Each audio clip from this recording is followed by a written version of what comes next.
جانو دل بوتراب ہے، فرش زمین پرش بری کا جواب ہے، فرش زمین پرش بری کا جواب ہے۔ آغوش کربلا میں نہیں روضہ حسین، آغوش کربلا میں نہیں روضہ حسین، خاک شفا پا قلب رسالت ماب ہے، آرام گاہ جانو دل بوتراب ہے۔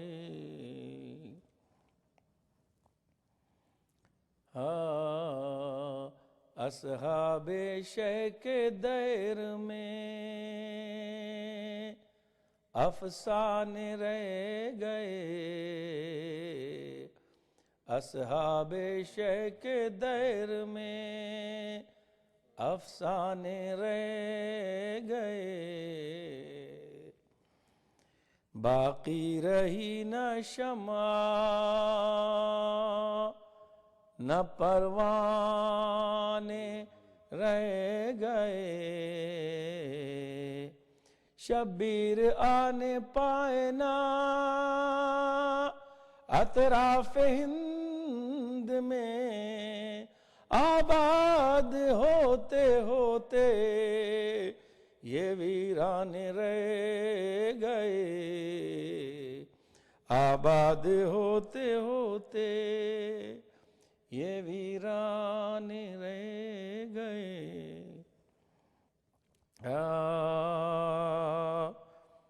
حرسانہ کوئی لاکھ جوانوں میں ملا، حرسانہ کوئی لاکھ جوانوں میں ملا، عاشور کو احمد کے یگانوں میں ملا، نادانوں کی صحبت سے نکل کر اے قیس، نادانوں کی صحبت سے نکل کر اے قیس، دانا جو تھا تسبیح کے دانوں میں ملا، دانا جو تھا تسبیح کے دانوں میں ملا، عاشور کو احمد کے۔ بس 4 مصرع اور ہے۔ جب بھی فطرس ہو کہ اسلام ہو یا حر دلاور، فطرس ہو کہ اسلام ہو یا حر دلاور، مانا دیکھیے گا، فطرس ہو کہ اسلام ہو یا حر دلاور، شبیر نے ہر ایک کی تقدیر بدل دی، فطرس ہو کہ اسلام ہو یا حر دلاور، شبیر نے ہر ایک کی تقدیر بدل دی، ہم روتے ہیں اشکوں سے جلے جاتے ہیں ظالم، پانی کی تیری پیاس نے تاثیر بدل دی، فطرس ہو کے اسلام۔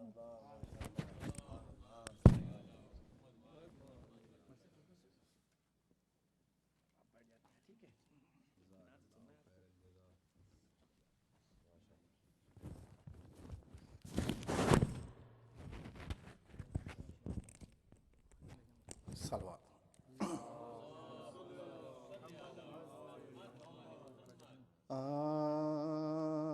عزیزو زینب مستر کا آج ماتم ہے، عزیز و زینب حیدر کا آج ماتم ہے، علی کی لاڈلی دختر کا آج ماتم ہے، غریب شاہ کی خواہر کا آج ماتم ہے، غریب شاہ کی خواہر کا آج ماتم ہے. سکون قلب خدا کے حبیب کو دیجے، بہن کا پرسا حسین غریب کو دیجے، بہن کا پرسا حسین غریب. دوبارہ قید ہوئے جب کہ سید سجاد، اسیر کر کے سوئے شام لے چلے جلات، تڑپ کے ساتھ ہوئی ہائے زینب ناشاد، نبی کے روضے اقدس پہ جا کے کی فریاد، شہید ہو گیا بھائی حسین اے نانا، مگر نہیں ہے لینوں کو چین اے نانا، مگر نہیں ہے لینوں کو چین. پھر آج عابد بے کس کے ساتھ جاتی ہوں، یزید نحس کو خوف خدا دلاتی ہوں، خدا نے چاہا تو اس لال کو چھڑاتی ہوں، حیات باقی اگر ہے تو واپس آتی ہوں، جو آئے راہ میں موتاب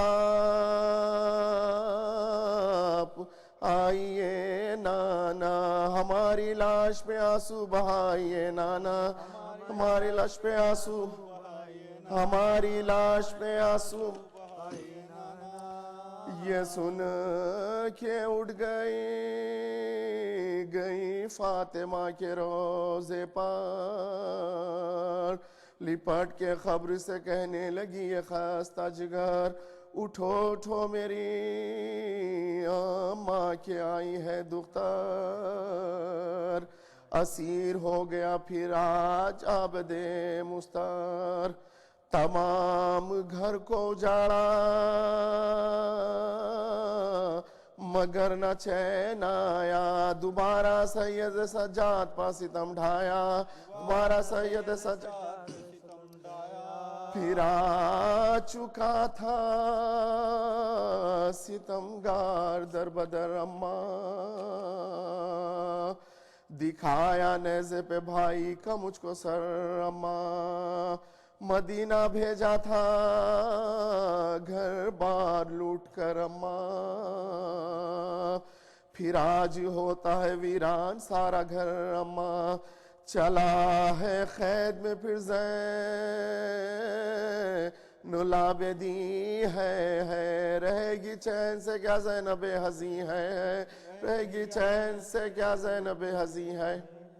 صدائے نوحہ زہرا لحظ سے آنے لگی، کسی نبی نے بھی ایسی جفا نہیں دیکھی، نثار ماں تیری مظلومیت کے اے بیٹی، تڑپ رہی ہوں میں میری درد کی ماری، میں ساتھ چلتی ہوں اے جان زینب مستا، نہ بلبلا تیرے قربان زینب مستا، نہ بلبلا تیرے قربان زینب. سنا جواب سواہائے اشک بار ہوئی، قرارات نہ تھا اور بے قرار ہوئی، بدن لرزتا تھا ناخے پا جب سوار ہوئی، ہزار ضبط سے زحمت جگر فگار ہوئی، پکارتی جاتی ہوں رخصت کرو خدا حافظ، ملو گی راہ میں کس جا کہو خدا حافظ، راہ میں کس جا کہو خدا نظر خوزاد کی ناگاہ سجر پپڑی کہ جس پہ رکھا تھا فرخ حسین ابن علی، تڑپ کے ہائے حسینہ کہا زمیں پا گری، اٹھی سنبھل کے تو فریاد شجر سے یہ کی، کہاں ہے بھائی میرا اے شجر بتا جلدی، حسین کے لیے روتی ہوں خاک اڑا تو بھی، کے لیے روتی ہوں خاک اڑا، کلے جا گیا منہ کو تڑپ رہا تھا جگر، زیارت شہ کرب و بلا پڑی رو کر، نماز پڑھنے لگی پھر غریب زیر شجر، ابھی اٹھایا نہ تھا ہائے ہائے سجدے سے سر، ستم سے بیل چائب نے تمیم نے مارا، لہو مسلح پہ بے کس کا بہ گیا سارا، مسلح پہ بے کس کا بہ گیا سارا، کمر خمیدہ کیے زین العابدین آئے، سنبھال کر دل صد پاش کو خری آئے، عجیب حال سے لاش پہ شاہدی آئے، کبھی تو چرخوں کو گو دیکھتے زمین آئے، ایک آہا کی سر زینب کو لے کے زانوں پہ، تڑپ گئے جو کہا کچھ پھوپھی کے تڑپ گئے جو کہا کچھ پھوپھی نے رو رو کر، عدو کا دیس ہے اور ہائے جابل اب زینب، زباں سے بات بھی کرتی نہیں ہے اب زینب، چلی جہاں سے اٹھائے کئی ستم زینب، سرے شگاف تاہی لے کے لے گئے سونے اب زینب، پھری ہے پتلیاں بے ہوش ہو گئی بی بی، اڑاؤ خاک کے خاموش ہو گئی بی بی، خاک کے خاموش ہو گئی، حسین والوں بتاؤ کدھر گئی زینب، اٹھا کے ظلم و ستم کوچ کر گئی زینب، مسافرت میں جہاں سے گزر گئی زینب، ہزار حیف کے غربت میں مر گئی زینب، بس ایک عابد مستر ہے خاک اڑانے کو، حسین آگئے مرخص سے لاش اٹھانے کو، حسین آگئے مرخص سے لاش اٹھانے کو،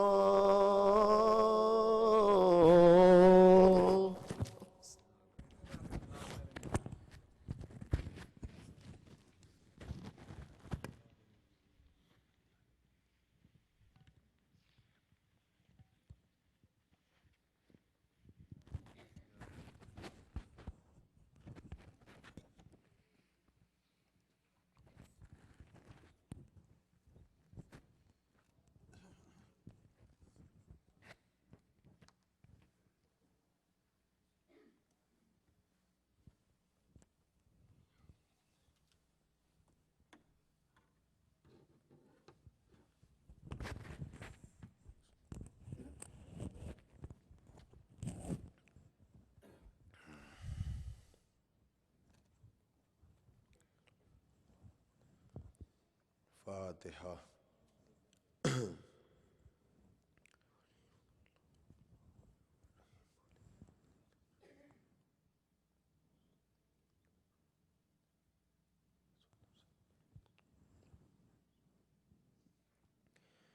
لا حول ولا قوة الا باللہ العلی العظیم۔ اعوذ باللہ من الشیطان اللعین الرجیم۔ بسم اللہ الرحمن الرحیم الحمد للہ رب العالمین والصلاة والسلام علی سیدنا الانبیاء والمرسلین سیدنا و نبینا و شفیعنا ابی القاسم محمد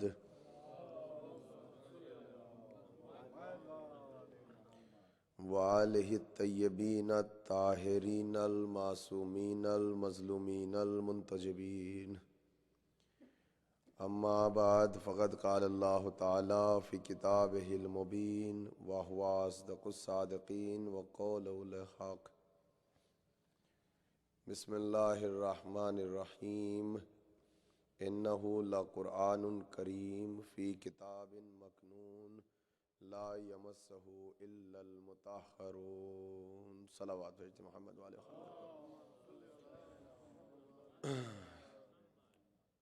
تعداد بہت کم ہے، آپ سب میرے قریب آ جائیں تو مجھے بھی آسانی ہوگی پڑھنے میں اور آپ حضرات کو سننے میں آسانی۔ قبلہ آپ آرام سے ادھر آ جائیں، نہیں آرام سے آ جائیں، ایک صلوات پڑھ دیں مل کے محمد والے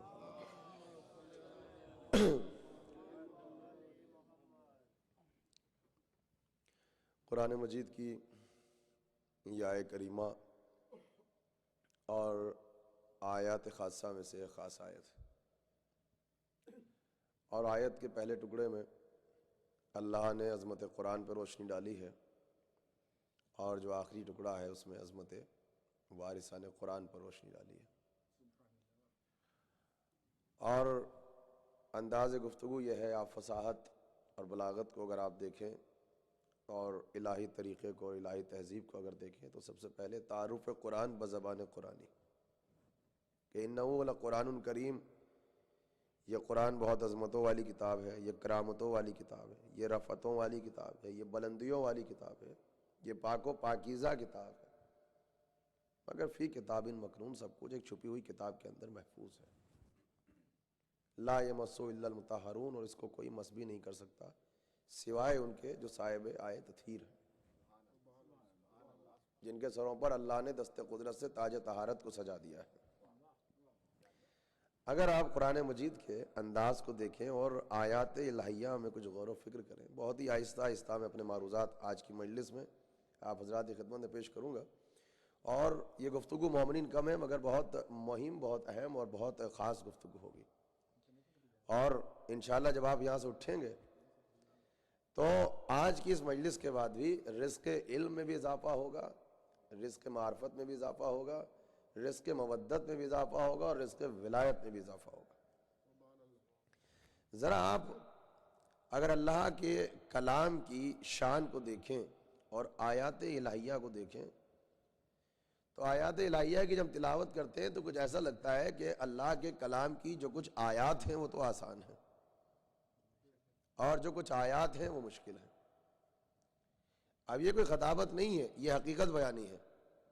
قرآن مجید میں اسی کو دوسرے الفاظ سے یہ کہہ کے بیان کر دیا گیا کہ کچھ آیات جو ہیں وہ محکمات میں سے ہیں، کچھ جو ہیں وہ متشابہات میں سے ہیں، یعنی کچھ آیتوں کا سمجھنا اور ان کا پڑھنا آسان ہے، اور کچھ چیزیں وہ ہیں جن کا پڑھنا اور جس کا سمجھنا بہت مشکل ہے۔ یعنی اگر آپ دیکھیں تو قرآن مجید کا ایک حصہ جو ہے وہ مشکل ہے، اور قرآن مجید کا ایک حصہ جو ہے وہ آسان ہے۔ اب اگر ہم بارگاہ رب العزت میں چلیں اور جا کے اپنے خالق سے، اپنے رب سے، اپنے رب کریم سے یہ پوچھیں کہ پروردگار عالم تو سارے قرآن مجید کو سارا مشکل بنا دیتا، تو میدان محشر میں جب ہم جاتے تو ہاتھ جوڑ کے کھڑے ہو جاتے ہیں تو ہم اس قرآن سے ہدایت کیسے کریں، منزل عمل میں قدم کیسے بڑھائیں؟ یہ قرآن تو مشکل ترین کتابوں میں سے ایک کتاب ہے، یہ کتاب تو نے علماء کے لیے بھیجی ہے، محققین کے لیے بھیجی ہے، دانشور حضرات کے لیے بھیجی ہے، مفکرین کے لیے بھیجی ہے، ہم تو عام فہم حضرات ہیں، ہم قرآن مجید کو کیسے سمجھے؟ پورا کلام الہی مشکل ہے،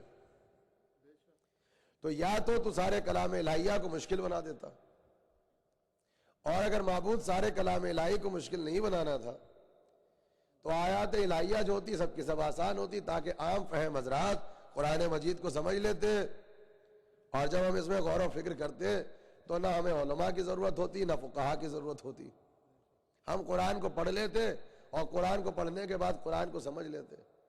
مگر جب ہم نے قرآن میں اللہ کی آیتوں کا انداز دیکھا تو ہم نے یہ دیکھا کہ نہ تو ساری آیتیں آسان ہیں نہ ساری آیتیں مشکل ہیں، بلکہ ایک حصہ جو ہے وہ آسان ہے اور ایک حصہ جو ہے مشکل ہے۔ چلے بارگاہ الہی میں اور جا کے آپ بھی سوال کریں، ہم بھی سوال کریں کہ یا اللہ یہ بتا کہ تو نے ساری آیات کو مشکل کیوں نہ بنایا؟ تو عجب نہیں کہ یہی آواز آئے گی کہ ہم نے ساری آیات الہیہ کو مشکل اس لیے نہیں بنایا کہ چونکہ ہم دیکھ چکے ہیں کہ کردار اہل بیت مشکل تھا، جب تمہاری سمجھ میں نہ آیا تو تم چھوڑ کے چلے گئے۔ کردار علی بہت مشکل تھا، جب تمہاری سمجھ میں نہ آ سکا تو تم علی کو چھوڑ کے چلے گئے۔ اگر ہم سارے قرآن کو مشکل بنا دیتے تو جیسے کل علی کو چھوڑ دیا تھا ویسے آج قرآن کو بھی چھوڑ دیتے۔ ہم یہ چاہتے ہیں کہ تم آؤ قرآن کو پڑھو تاکہ جب تم آیت تطہیر پڑھو تو علی یاد آ جائے، جب سورہ حدید کو پڑھو تو تمہیں ابو طالب کا بیٹا علی یاد آ جائے۔ اب آپ اس کے بعد دیکھیں، اب دوسری طرف یعنی کہ ہم آسان بنائیں گے تاکہ تم قرآن مجید کو سمجھتے رہو، غور و فکر کرتے رہو اور اس سے کچھ نہ کچھ ہدایت حاصل کرتے رہو۔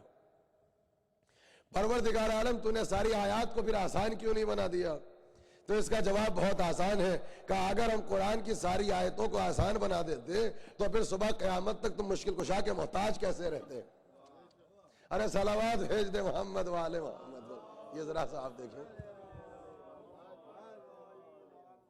دوسرا نقطہ اس سے قبل کہ ہم اپنی منزل تک جائیں کہ اگر آپ انداز دیکھیں جب اللہ نے یہ چاہا کہ کلام الہی کو نازل کریں تو ایک اہتمام کے ساتھ اللہ نے کلام الہی کو نازل کیا۔ عجیب اہتمام کیا قدرت نے، عجیب انتظام کیا قدرت نے۔ کیوں؟ کہا کہ اس لیے یہ بشریت کا کلام نہیں ہے، بشر کا کلام نہیں، خالق بشر کا کلام ہے۔ اور اللہ کے جتنے کلام ہیں، جتنی آسمانی کتابیں ہیں، ان خاص کتابوں میں سے سب سے خاص کتاب جو ہے وہ قرآن مجید ہے۔ تو جب اللہ نے کلام الہی کو نازل کیا تو کوشش یہ تھی کہ جب اس قرآن کو اتارا جائے تو کم سے کم اپنے مہینے کو تلاش کیا جائے۔ یہی وجہ ہے کہ نزول قرآن سے جو مہینہ وابستہ ہے، جو منسوب ہے، وہ ماہ مبارک رمضان ہے۔ یہ ہے یا نہیں ہے؟ ماہ مبارک رمضان کی ایک سب سے بڑی صفت کیا ہے؟ ایک صفت تو یہ ہے کہ شہر اللہ یہ اللہ کا مہینہ ہے، اور اس کی دوسری صفت کیا ہے کہ اللہ نے اپنے مہینے میں اپنی کتاب کو نازل کیا۔ میں کیا عرض کر رہا ہوں؟ تو قرآن صامت کے سلسلے میں قدرت کا انداز یہ ہے کہ جب وہ قرآن صامت کو دنیا میں بھیجتا ہے تو اپنے مہینے کو تلاش کرتا ہے۔ تو اس میں کیا حیرت ہے کہ جب وہ قرآن ناطق کے سپارے کو اتارے گا تو اگر اپنے مہینے کو نہیں تو کم سے کم اپنے مکان کو تو تلاش کرے گا۔ ارے صلوات بھیج دے محمد والے محمد۔ یہ آپ دیکھیے، تو جب ثابت کو اتارا تو مہینے کو تلاش کیا، اور جب ناطق کو اتارا تو اگر اپنے مہینے کو نہیں تو اپنے مکان کو تلاش کیا۔ اب اس کے بعد قرآن مجید کی ایک صفت ہے جس سے میری گفتگو اب ایک منزل آگے بڑھے گی۔ دیکھیں 1400 برس ہو گئے ہم آیات الہیہ کی تلاوت کر رہے ہیں، قرآن مجید کو پڑھ رہے ہیں، قرأت کرتے ہیں، اور مسلسل ہم دامن قرآن سے وابستہ ہیں۔ 1400 برس ہو گئے قرآن کو پڑھتے پڑھتے، یہاں میرے برابر میں قرآن رکھا ہے۔ آج تک کسی مسلمان کی آواز نہیں آئی کہ اس قرآن کو پڑھنا چھوڑ دو، یہ کلام الہی پرانا ہو گیا۔ آج تک کسی نے نہیں کہا کہ یہ قرآن پرانا ہو گیا۔ کیوں نہیں کہا؟ اس کا مطلب یہ ہے کہ جو کیف 1400 برس پہلے تھا وہی کیف آج بھی ہے، وہی لذت آج بھی ہے، وہی کیفیت آج بھی ہے، وہی شیرنی آج بھی ہے، وہی جاذبہ آج بھی ہے، وہی اٹریکشن آج بھی ہے، ہدایت کا چشمہ آج بھی ہے، علم کا دریا آج بھی بہہ رہا ہے۔ یعنی 1400 برس ہو گئے، قرآن پرانا نہیں ہوا۔ تو الفاظ بدل کے کہہ دوں کہ 1400 برس ہو گئے، قرآن صامت کا شباب آج تک نہ گیا۔ تو جب 1400 برس میں قرآن صامت کا شباب باقی رہتا ہے، شباب نہیں جاتا، تو ہم کیسے مان لیں کہ 1200 برس میں قرآن ناطق اپنے شباب کو کھو بیٹھے گا؟ ایک صلوات بھیج دے محمد والے محمد پر۔ ذرا صاحب شمار کرتے چلے گا اس مجلس میں نکات کو، اور انشاءاللہ رزق ولایت اور رزق علم میں اضافہ ہوگا۔ یہ وجہ کیا ہے کہ یہی کیفیت فضائل آل محمد میں ہے۔ 1400 برس سے آپ فضائل کو پڑھتے ہیں، آپ فضائل کو سنتے ہیں، کوئی یہ کہہ ہی نہیں سکتا کہ فضائل پرانے ہو گئے۔ ہر روز وہی کیف ہے، وہی چاشنی ہے، وہی شیرنی ہے، وہی جاذبہ ہے، وہی اٹریکشن ہے، وہی کیفیت ہے، وہی معجزہ ہے. اور ان کی مدحت میں، ان کی مدح میں جو الفاظ استعمال ہوتے ہیں وہ بھی معجزہ ہوتے ہیں، اور جو معنی ہوتے ہیں وہ بھی معجزہ ہوتے ہیں. یعنی جنبہ الفاظ بھی معجزہ ہے، جنبہ معنی بھی معجزہ ہے. صلوات بھیج دے محمد والے محمد کو. یہ کیوں ایسا ہے؟ یاد رکھیے، ختم نبوت کے بس 2 معجزے ہیں جو کبھی پرانے نہیں ہو سکتے. اب یہاں سے ذرا میں توجہ چاہوں گا، اور میرے ساتھ ساتھ اب آپ حضرات کو محنت کرنی پڑے گی. میں مشکل کشا کے وسیلے سے یہاں پہ آگے پڑھتا ہوں، اور مشکل کشا ہی کے وسیلے سے آپ کی اس مجلس کو پھر سنیے گا. دیکھیے، ختم نبوت اور ختم رسالت کے 2 معجزے ہیں جو کبھی پرانے نہیں ہو سکتے. ایک معجزے کا نام قرآن ہے، اور ایک معجزے کا نام جو ہے وہ آل محمد ہے. یہ دونوں وہ معجزے ہیں جو کبھی پرانے نہیں ہو سکتے. کیوں؟ اس لیے کہ نہ تو اسرار قرآن کی کوئی حد ہے، نہ کردار آل محمد کی کوئی حد ہے. اور یہی وجہ ہے کہ جب سرکار اس دنیا سے جانے لگے تو فقط 2 ہی چیزیں ہیں جس کو اپنے بعد چھوڑ کے گئے. یا قرآن کو چھوڑ کے گئے تو یہ بھی ختم نبوت کا معجزہ ہے، اور یا قرآن مجید کے ساتھ ساتھ آل رسول کو چھوڑ کے گئے اور اپنے اہل بیت کو چھوڑ کے گئے. اہل بیت رسالت، یہ بھی ختم رسالت کا معجزہ ہے.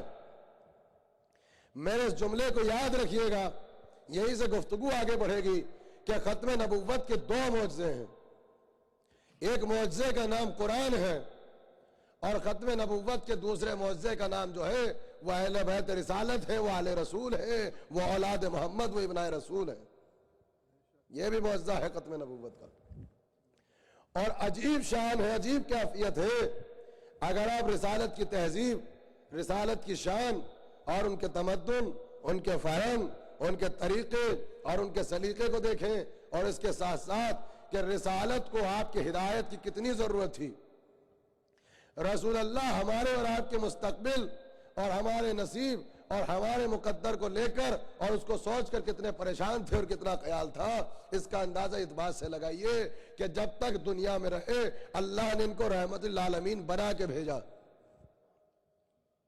ہاتھ رحمت بنے رہتے تھے، قدم لنگر ہدایت بنے رہتے تھے، اور پاسبان رحمت بن کے کائنات کے درمیان زندگی گزارتے رہے. کریم بن کے رہے، سقی بن کے رہے، رحیم بن کے رہے، ہادی بن کے رہے، پیشوا بن کے رہے، اور اللہ سے پیغام لیتے رہے، آپ تک پہنچاتے رہے، آپ کی ضرورتوں کو سنتے رہے، یہاں سے لے کر اللہ تک پہنچاتے رہے. مگر عجیب محبت یہ ہے، عجیب کیفیت یہ ہے کہ وہی اللہ کا حبیب خاص، اب سنیے گا، جب اس دنیا سے جانے لگے تو اس انتظام کے ساتھ گئے اور اس اعلان کے ساتھ گئے کہ دیکھو میں تو اس دنیا سے جا رہا ہوں، مگر تمہارے درمیان 2 گرا قدر چیزیں چھوڑ کے جا رہا ہوں. میں جا رہا ہوں مگر 2 چیزیں تمہارے درمیان چھوڑ کے جا رہا ہوں. وہ 2 چیزیں کون سی ہیں؟ وہ ایک قرآن ہے اور ایک میری اطرت ہے. یہ حدیث رسول عالم اسلام میں بہت زیادہ مشہور بھی ہے اور بہت زیادہ معروف بھی ہے، اور علماء اسلام نے اپنی بڑی بڑی کتابوں میں اس حدیث کو نقل کیا ہے اور جگہ دی ہے. اور یہ حدیث رسول اس کیفیت سے موجود ہے، ذرا صاحب سنیے گا. اور آج کی مجلس میں اب اس نقطے کے بعد نہ تو میں حدیث کو پڑھوں گا، نہ میں روایت کو پڑھوں گا، نہ میں واقعہ پڑھوں گا، نہ میں تاریخ پڑھوں گا. میں ایک حدیث رسول کو نقل کروں گا اور صرف الفاظ حدیث کا میں تجزیہ کروں گا، اور اس کے بعد زحمت کو تمام کر دوں گا. میں صرف حدیث کا تجزیہ کروں گا اور صرف لفظی معنی اس حدیث شریف کے آپ حضرات کی خدمت بیان کروں گا، اور اس کے بعد دیکھیے گا کہ یہ ایک مجلس نہیں ہے بلکہ عشرے کا موضوع ہے. اب آپ دیکھیے گا کم بیٹھے ہیں مگر رزق علم میں کتنا اضافہ ہوگا. یہ سرکار کی حدیث اتنی مشہور ہے کہ محتاج ترجمہ نہیں ہے. صرف اور صرف عالم اسلام حدیث شریف کے اس ترجمے کی طرف نگاہ کر لے، الفاظ حدیث کو دیکھ لے صرف. اور میں اس حدیث کے 3 گوشے آپ کی خدمت بیان کروں گا، ذرا محفوظ کیجئے گا ذہنوں میں. حدیث کیا ہے؟ انی تارکم فیکم الثقلین، میں تمہارے درمیان دو گرا قدر چیزوں کو چھوڑ کے جا رہا ہوں. یہ ہے ترجمہ. وہ دو چیزیں کون سی ہے؟ کتاب اللہ، ایک تو اللہ کی کتاب ہے وہ عطرتی، اور ایک میری عطرت ہے. اور اگر عطرت سمجھ میں نہ آئے تو عطرت کو میرے اہل بیت سے سمجھ لینا. یعنی عطرت سے مراد میرے اہل بیت ہے. تو ترجمہ کیا ہوا؟ میں اللہ کے رسول تمہارے درمیان دو چیزیں چھوڑ کے جا رہا ہوں. ایک اللہ کی کتاب جسے قرآن کہتے ہیں، ایک میری عطرت جسے اہل بیت کہتے ہیں. اس حدیث سے تو کوئی اختلاف نہیں. اب اس کے بعد دیکھیے، یہ حدیث آل محمد کی فضیلت نہیں ہے، ہماری اور آپ کی ضرورت ہے. اب جملہ سنیے گا. دیکھو، تم سب کے سب جب تک ان دونوں سے وابستہ رہو گے، یہ دونوں کون؟ قرآن اور اہل بیت، ہرگز ہرگز گمراہ نہ ہو سکو گے. یہ کس کی ضرورت ہے؟ یہ فضیلت ہے یا ضرورت؟ جب تک تم ان دونوں سے وابستہ رہو گے ہرگز ہرگز گمراہ نہ ہو سکو گے، اور یہ ایک دوسرے سے جدا نہیں ہوں گے حتیٰ یرد علی الحوض، جب تک کہ یہ حوض کوثر پہ نہ پہنچ جائے اور جا کے میری خدمت میں جا کے یہ نہ کہے کہ جو آپ نے ہمارے حوالے کیا تھا یہ ہم آپ کے حوالے کر رہے ہیں. یہ حدیث ہے عالم اسلام میں. اور یہ رسول اللہ کی جو حدیث خاص ہے اس میں سے حدیث خاصہ میں سے خاص حدیث بھی ہے، اور یہ حدیث نہیں ہے، رسول اللہ کی طرف سے امت کے لیے نایاب تحفہ ہے. اور قوم کے لرزتے ہوئے بازوؤں پر یہ حدیث امام ضامن کا کام کرتی ہے. یہ حدیث رسول ہے. ہم یہ کہتے ہیں، اور میرا عقیدہ یہ ہے، جو میں نے اس حدیث کا تجزیہ کیا، علماء دین میری مجلس میں یہاں پر موجود ہیں، اور جب علماء حق کسی مجلس میں آ جائیں اور گفتگو حقاق حق کے موضوع پر ہو، تو اگر علماء حق بیٹھے ہوں تو مجلس میں دلیل حق قائم ہوتی ہے، اور یہ اصلاح فرمائیں گے اگر میرا تجزیہ غلط ہو. جب میں نے کتابوں کے اندر اس حدیث کو دیکھا کہ میں تمہارے درمیان دو چیزوں کو چھوڑ کے جا رہا ہوں، تو میرے ذہن میں جو پہلا خیال پیدا ہوا وہ خیال یہ پیدا ہوا کہ یہ حدیث رسول صرف حدیث رسول نہیں ہے، بلکہ یہ حدیث رسول وراثت انبیاء ہے. دیکھیں، میں توجہ چاہتا ہوں اس منزل پر. میں نے رسول اللہ کی تمام احادیث کو وراثت انبیاء نہ کہہ کر صرف اسی حدیث شریف کو وراثت انبیاء کیوں کہا؟ یہ حدیث رسول قول رسول نہیں ہے صرف، بلکہ یہ وراثت انبیاء ہے. وراثت انبیاء کیوں ہے؟ کیوں ہم نے اس کو وراثت انبیاء کہا؟ اس حدیث کو اتنی شدت کے ساتھ ہم اپنی مجلس میں کیوں پڑھتے ہیں، وہ سنیں آپ.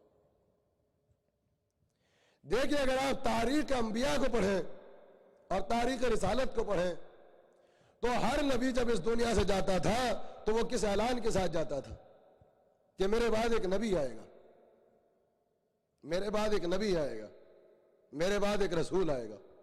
اور کیا کرے گا کہ جب یہ امت تاریخ ضلالت، تاریخ جہالت میں گھر جائے گی تو یہ ضلالت کے اندھیروں سے نکال کے تمہیں روشنی ہدایت کی طرف لے آئے گا. یہی ہے نا مقصد. یہ ہر نبی کا پیغام تھا. یہاں تک کہ قرآن یہ کہتا ہے کہ سب سے آخر میں جب اللہ کا حبیب خاص اور سب سے آخر میں جب جناب عیسیٰ آئے تو جناب عیسیٰ تو باقاعدہ اس اعلان کے ساتھ آئے کہ میرے بعد ایک نبی آئے گا، اور اس نبی کا نام بھی بتا دیا کہ ان کا نام احمد ہوگا، غلام احمد نہیں. نام بھی بتا دیا. کیا کہا سرکار نے؟ میرے بعد ایک نبی آئے گا، جناب عیسیٰ کہہ رہے ہیں، اور ان کا نام احمد ہوگا. یہ ہے قرآن میں. تو سارے نبیوں کا پیغام کیا ہے کہ ہمارے بعد ایک نبی آئے گا، ہمارے بعد ایک نبی آئے گا. اور مقصد کیا ہے کہ ضلالت کے اندھیروں سے نکال کے امت کو دوبارہ روشنی ہدایت کی طرف لا سکے. یہ مقصد ہے. مگر جب آخر میں اللہ کا حبیب خاص اس کائنات میں آیا اور جب وہ اس دنیا سے جانے لگے تو وہ اس اعلان کے ساتھ گئے کہ میرے بعد کوئی نبی نہیں آئے گا. اب میرے بعد کوئی نبی نہیں آئے گا، اور اگر کوئی مسلمان نبوت کا دعویٰ کرے تو وہ جھوٹا ہے. تو اس کا مطلب یہ ہے کہ آدم سے لے کے عیسیٰ تک کے نبیوں کا پیغام کچھ اور ہے، خیال کر رہا ہوں، اور رسول آخر کا پیغام کچھ اور ہے۔ آدم سے لے کے عیسیٰ تک ہر نبی کا پیغام یہ ہے کہ ہمارے بعد ایک نبی آئے گا، ہمارے بعد ایک نبی آئے گا، مگر نبی آخر کا پیغام یہ ہے کہ میرے بعد کوئی نبی نہیں آئے گا، میرے بعد کوئی نبی نہیں آئے گا۔ میرا سوال یہ ہے کہ جب طاغوتی طاقتیں، شیطانی طاقتیں آدم سے لے کے عیسیٰ تک کے زمانے میں سر بلند کر سکتی ہیں، کیا عرض کر رہا ہوں آپ کے سامنے، تو ہم یہ کیسے مان لیں کہ وہ شیطانی اور طاغوتی طاقتیں جب رسول اللہ کی آنکھ بند ہو جائیں گی تو اپنے سر بلند نہ کریں گی؟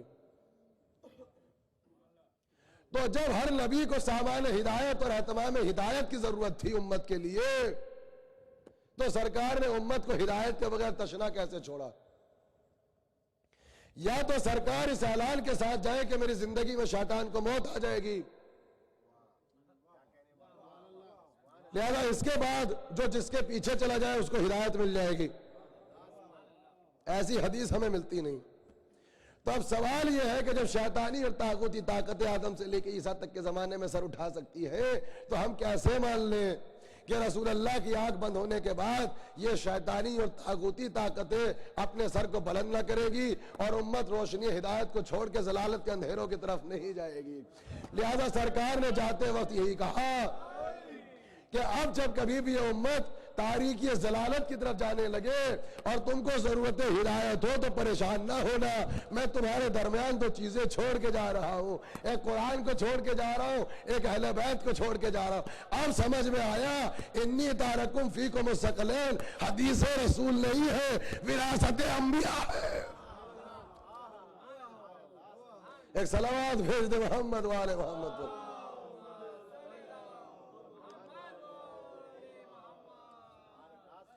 اور نبی کی وفات سے لے کے اور شام قیامت تک یہ حدیث نیابت انبیاء کے فریضے کو انجام دے رہی ہے۔ میں کیا عرض کر رہا ہوں، قسم خدا کی اگر اس کا تجزیہ ہو جائے، یعنی جو کام آدم سے لے کے عیسیٰ اور عیسیٰ سے لے کے خاتم تک سب نبی کیا کرتے تھے، اب خاتم سے لے کے قیامت تک تمام انبیاء کی نیابت میں جو چیز کام کرے گی نیابت انبیاء کا، وہ یہ حدیث شریف ہے، یعنی ایک قرآن اور ایک اہل بیت، یہ وراثت انبیاء اور یہ نیابت انبیاء کے فرائض کو انجام دے رہی ہے۔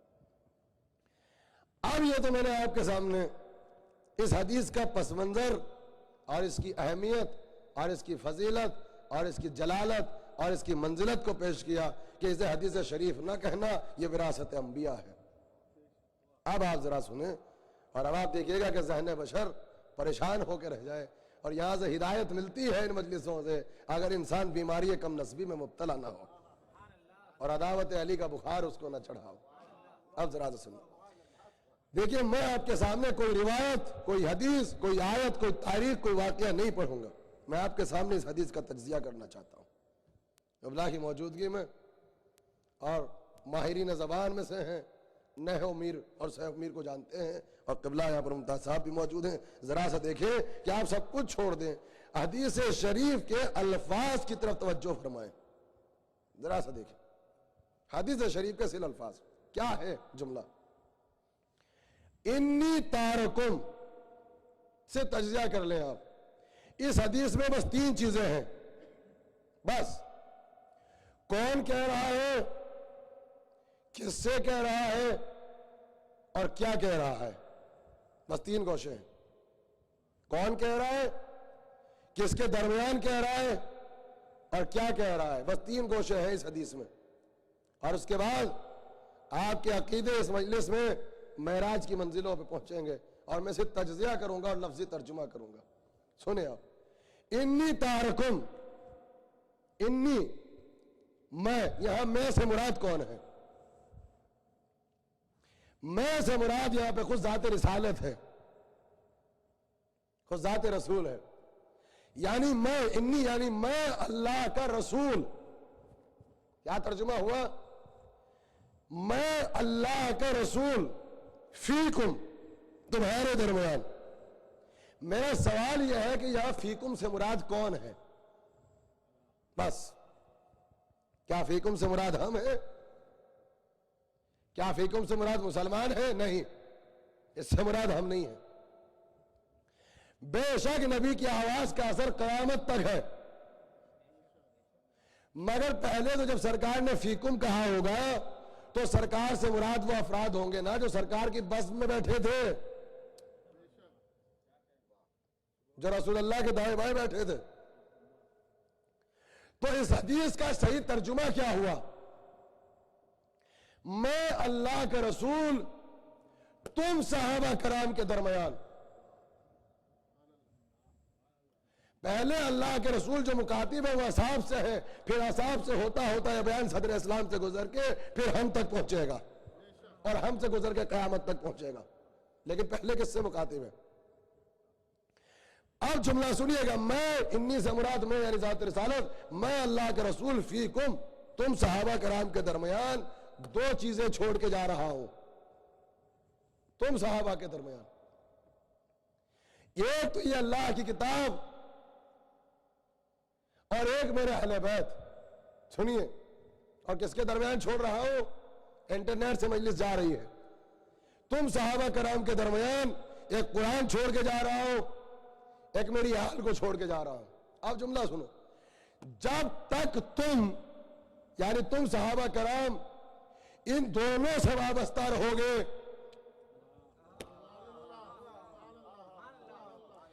جب تک تم صحابہ کرام ان دونوں سے وابستہ رہو گے یعنی قرآن سے اور اہل بیت سے تم وابستہ رہو گے، ہرگز ہرگز تم صحابہ کرام گمراہی میں ضلالت میں مبتلا نہ ہو سکو گے. حدیث کا جملہ بتا رہا ہے کہ صحابہ کرام کی گمراہی کا امکان اور پوسیبلٹی موجود ہے، اور بچیں گے کب؟ جب یہ قرآن سے وابستہ رہے یا اہل رسول سے وابستہ. یہ تجزیہ ہے اس کا.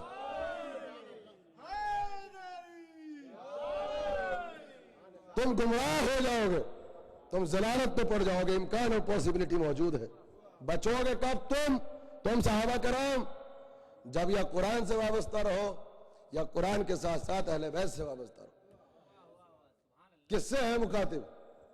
اصحاب رسول سے رسول اللہ مکاتب ہے، ہم سے نہیں. صدر اسلام کے بعد ہم سے مکاتب ہے، پھر ہم قیامت تک مکاتب ہیں. اب ضمانت دی کس کو؟ صحابہ کرام کو. کہ دیکھو یہ دونوں ہرگز ہرگز ایک دوسرے سے جدا نہیں ہوں گے. قرآن اور اہل بیت دیکھو یہ ایک دوسرے میں جدائی ممکن نہیں ہے. حتی یردا علی الحوض، جب تک کہ یہ دونوں حوض کوثر پہ نہ پہنچ جائیں. قرآن اہل بیت سے اور اہل بیت قرآن سے جدا نہیں ہو سکتا. یہ اصحاب کرام سے ہے. اب اللہ کے رسول نے اصحاب رسول کے سامنے ایک قرآن کو چھوڑا، ایک اہل بیت کو چھوڑا، اور ضمانت یہ دی کہ جدائی ممکن نہیں ہے جب تک کہ حوض کوثر پہ نہ چلے جائیں، اور تم دونوں گمراہی سے بچو گے اسی وقت جب ان سے وابستہ رہو. اب ہمارا سوال یہ ہے، سے تجزیہ کرنا چاہتا ہوں حدیث کا، الفاظ حدیث پہ آپ غور فرمائیں. میں رات کے اندھیرے میں بیٹھتا ہوں اور بیٹھ کے الفاظ پہ توجہ کرتا ہوں. دیکھیں اللہ کے رسول جب اس دنیا سے جانے لگا تو پرابلم یہ ہوئی کہ اپنی امت کے نصیب کو، اپنی امت کے مقدر کو، ہمارے فیوچر کو دو کے حوالے کر دیا. اور دو کے حوالے کرنے سے پرابلم یہ ہے کہ جھگڑے کا امکان باقی رہتا ہے. یہ فطرت کا حصہ ہے. بھائی ہمارے پاس ڈرائیونگ لائسنس نہیں، ایک صاحب کے پاس ڈرائیونگ لائسنس ہے، ہم گاڑی میں بیٹھ گئے، اتفاق سے آگے بیٹھ گئے، دونوں پہ ڈرائیونگ لائسنس تھا. اب جب معصوم سے نکلے تو خیریت تھی، جب آگے بڑھے تو ایک نے کہا ادھر سے لو راستہ، ایک نے کہا ادھر سے لو، دونوں میں ہو گیا جھگڑا. دو متضاد کیریکٹر تھے. اس نے کہا ادھر سے چلیں گے، اس نے کہا ادھر سے چلیں گے. سرٹیفکیٹ دونوں کے پاس تھا ڈرائیونگ لائسنس کا. نقصان کس کا ہوا؟ مجھ بیچارے کا جو پیچھے بیٹھا ہوا ہے. تو دو کے حوالے کرنے سے جھگڑے کا امکان ہے. کیوں؟ فطرت بشر کا تقاضا کیا ہے، قانون کیا کہتا ہے، فلسفہ کیا کہتا ہے، منطق کیا کہتی ہے، آپ کی عقل کیا کہتی ہے، کہ وہ دو چیزیں جن کا نیچر ایک دوسرے سے الگ ہو، جن کا کردار الگ ہو، جن کی سیرت الگ ہو، جن کی صورت الگ ہو، جن کا معیار الگ ہو، جن کی طبیعت الگ ہو، جن کی جبلت الگ ہو، جن کا کریکٹر الگ ہو، وہ دونوں زیادہ دیر ایک دوسرے کے ساتھ نہیں چل سکتے. کیا عرض کر رہا ہوں، دو متضاد کریکٹر زیادہ دیر ایک دوسرے کے ساتھ نہیں چل سکتے.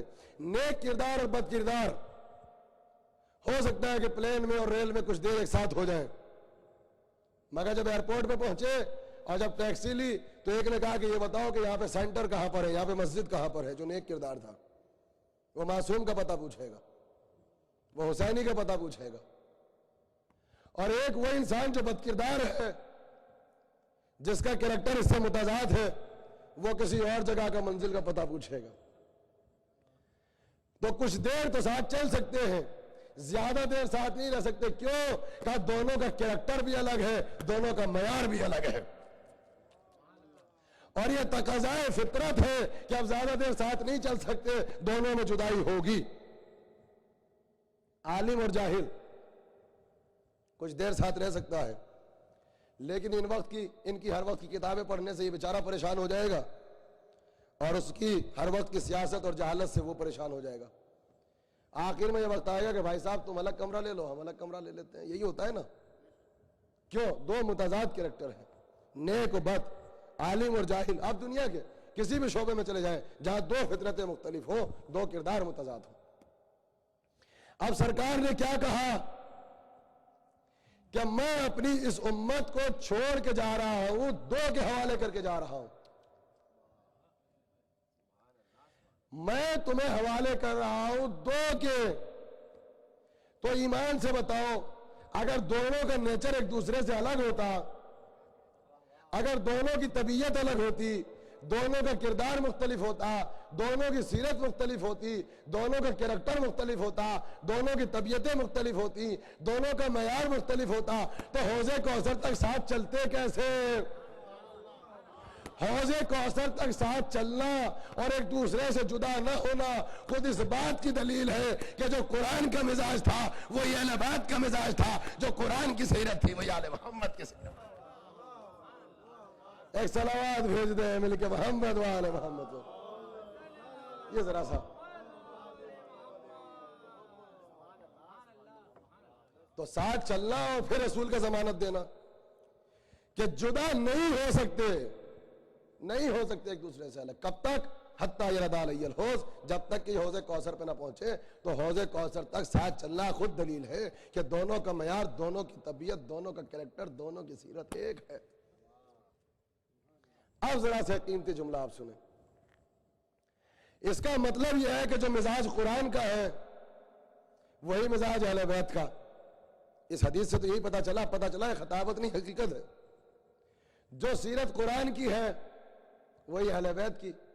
جو انداز، جو طبیعت، جو نیچر قرآن کا ہے وہی انداز، وہی نیچر، وہی طبیعت اہل بیت کی. کیوں؟ چونکہ دونوں میں جدائی ممکن نہیں، دونوں کا مزاج ایک. تو اگر اس حدیث رسول کو مسلمان مان لے اور اس پر متفق ہو جائے تو سارے اختلاف ختم ہو جائے. آج جو یہ بحث ہوتی ہے کہ آپ نے علی کو بڑھا دیا، آپ نے یہ فضائل پڑھ دیے، آپ نے حد سے بڑھا دیا، آپ نے یہ کر دیا، تو یہ ساری بحثیں کس لیے ہیں؟ یہ بحثیں اس لیے کہ ابھی قرآن کو ہم نے نہیں پڑھا. دیکھیے رسول نے یہ کہہ کے کہ دونوں کا مزاج، دونوں کا کردار ایک ہے، یہ فیصلہ کر دیا کہ اب یہ بحث ہی چھوڑ دو کہ اہل بیت کیا ہے کیا نہیں، اس پہ جھگڑا ہوگا. تم خالی یہ پتہ لگا لو کہ قرآن کیا ہے، یہ بات خود سمجھ میں آ جائے گی آج کے بعد کہ اہل بیت کیا ہے. بھائی اگر دونوں ایک ہیں تو آپ ابھی 2 منٹ اہل بیت کو نہ پڑھیں، آپ صرف یہ مجھے بتا دیں کہ قرآن کیا ہے، یہ بات خود سمجھ میں آ جائے گی کہ اہل بیت کیا ہے. کیوں؟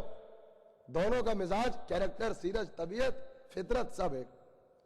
تو اب چلے قرآن سے پوچھیں کہ قرآن کیا ہے. قرآن میں قرآن کا نام موجود ہے، قرآن میں قرآن کا تعارف موجود ہے جس آیت کریمہ سے میں نے اپنی مجلس کا آغاز کیا. اب آپ سنیں اس جملے میں.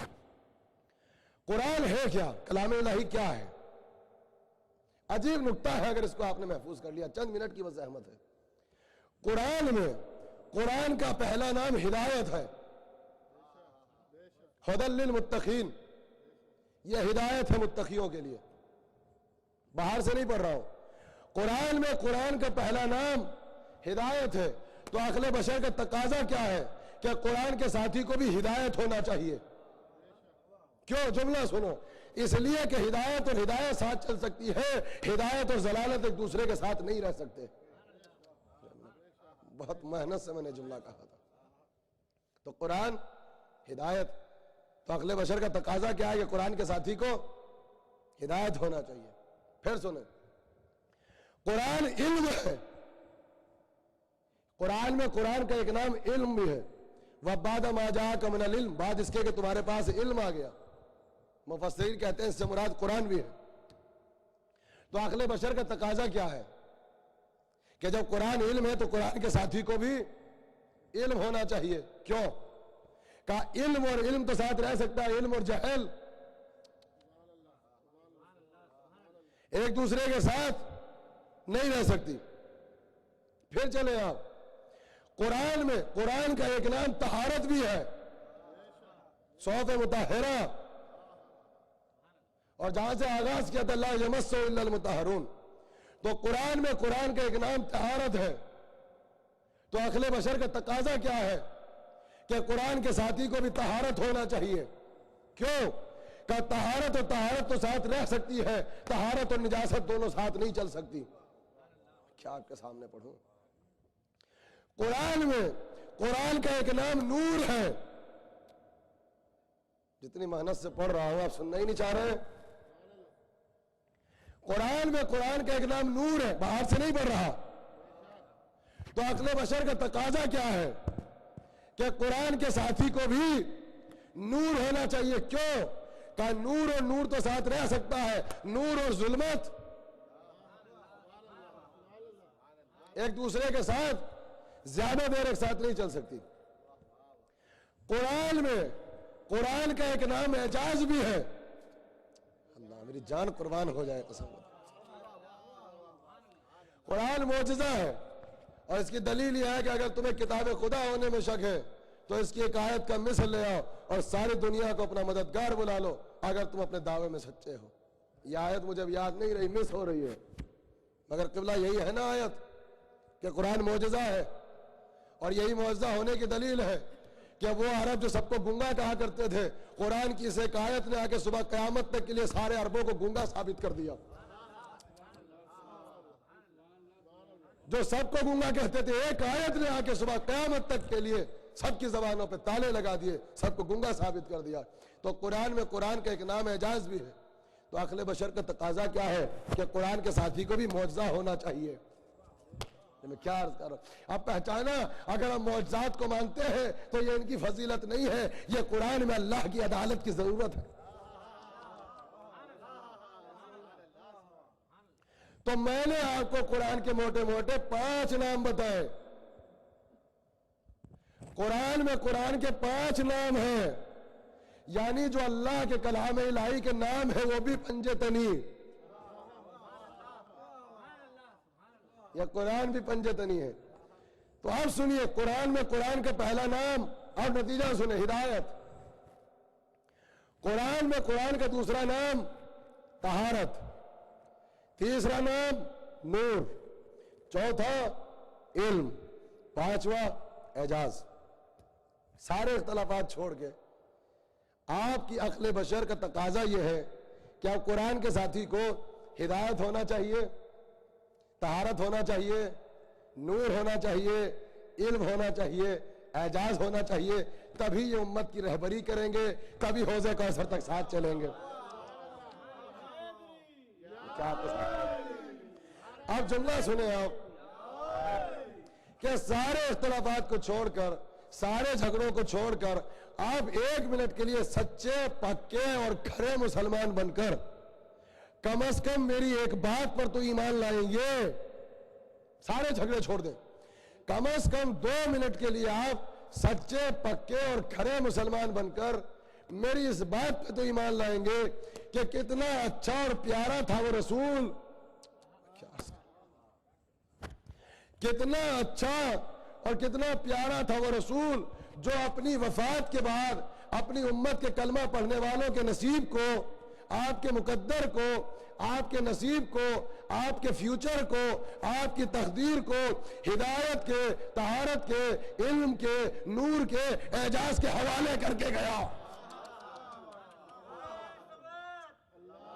یہ تو مانو گے؟ یعنی کتنا اچھا اور پیارا ہے وہ رسول جو اپنی وفات کے بعد کلمہ پڑھنے والوں کے نصیب کو، ان کے مقدر کو، ان کے فیوچر کو، ان کی تقدیر کو علم کے، نور کے، ہدایت کے، طہارت کے، اعجاز کے حوالے کر کے گیا۔ اب فیصلہ کرو، اگر بعد وفات پیغمبر ہدایت کی رہبری ہوتی، اگر طہارت کی رہبری ہوتی، اگر نور کی رہبری ہوتی، اگر علم کی رہبری ہوتی، اگر معجز نمائی کی رہبری ہوتی، تو یہ امت کہاں پہنچتی؟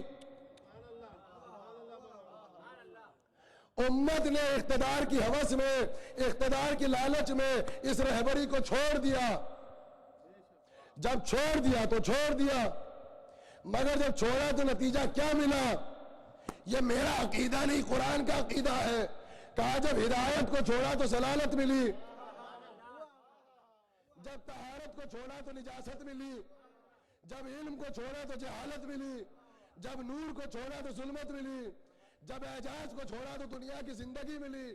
تو جب رہبری ایسے کے بدلے ایسے کے پاس چلی جائے اور یہ امت زوال پذیر ہونے لگے، تو ایسے میں شکوہ اسلام سے نہ کیجئے، اپنے باپ کے مقدر پہ بیٹھ کے روئیے۔ صلوات بھیج دے محمد وآل محمد۔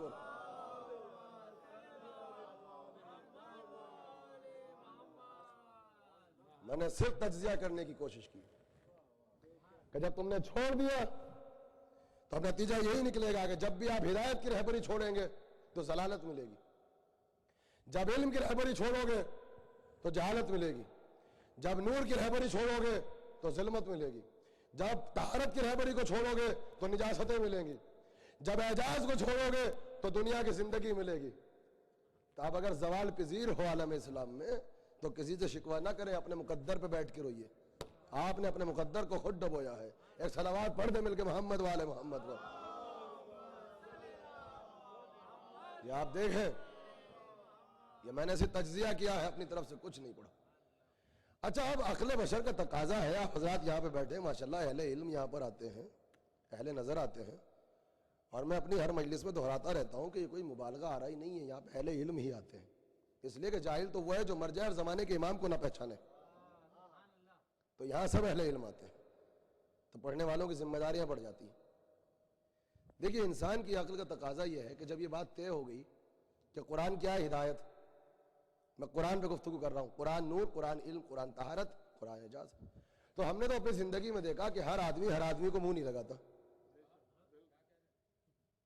میں دیکھ لیجیے، میں قرآن پہ پڑھ رہا ہوں، ہر آدمی کو منہ نہیں لگاتا، بلکہ اپنے معیار کے مطابق جو ہے وہ رشتے ڈھونڈتا پھرتا ہے، زندگی میں دے گا۔ ہاں صلوات پڑھ دے مل کے محمد والے محمد۔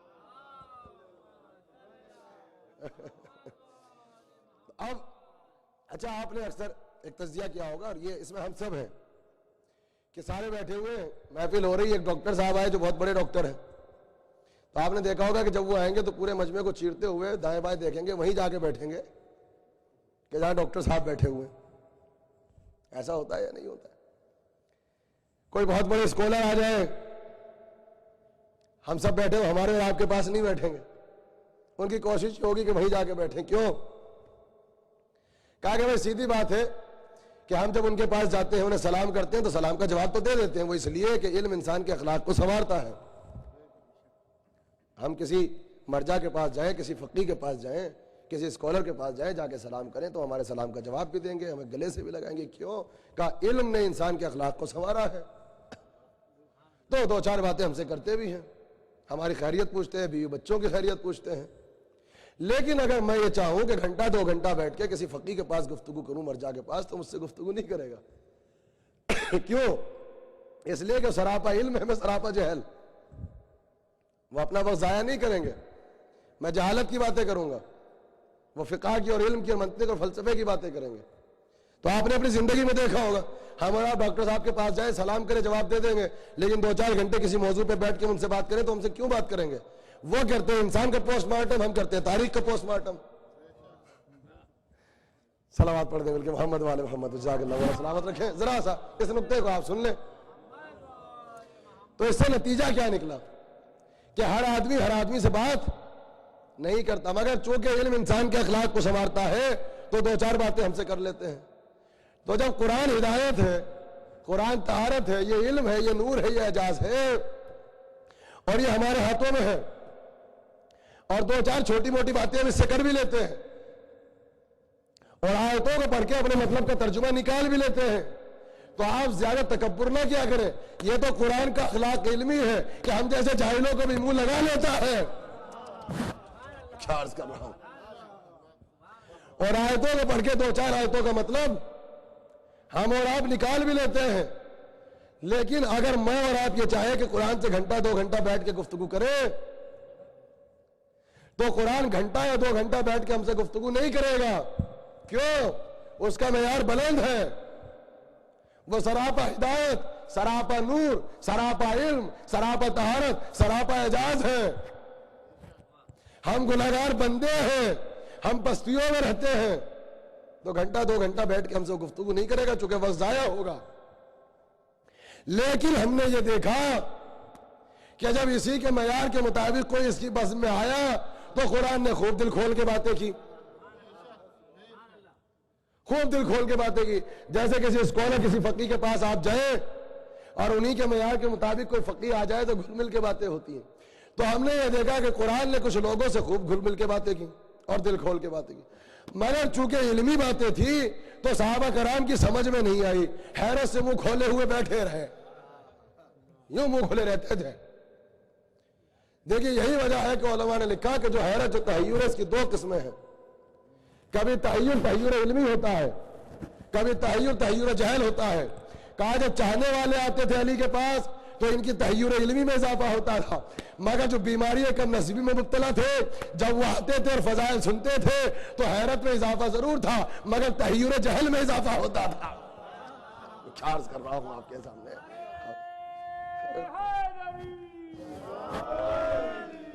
تو قرآن نے ڈیٹیل سے باتیں کی اور دل کھول کے باتیں کی ہے. کچھ لوگوں سے سکون سے بیٹھ کے باتیں کرتا تھا قرآن، اور اصحاب کی موجودگی میں کی ہے، اور سب منہ کھلے ہوئے یوں دیکھتے رہے. علمی باتیں تھی، سمجھ میں نہیں آئی.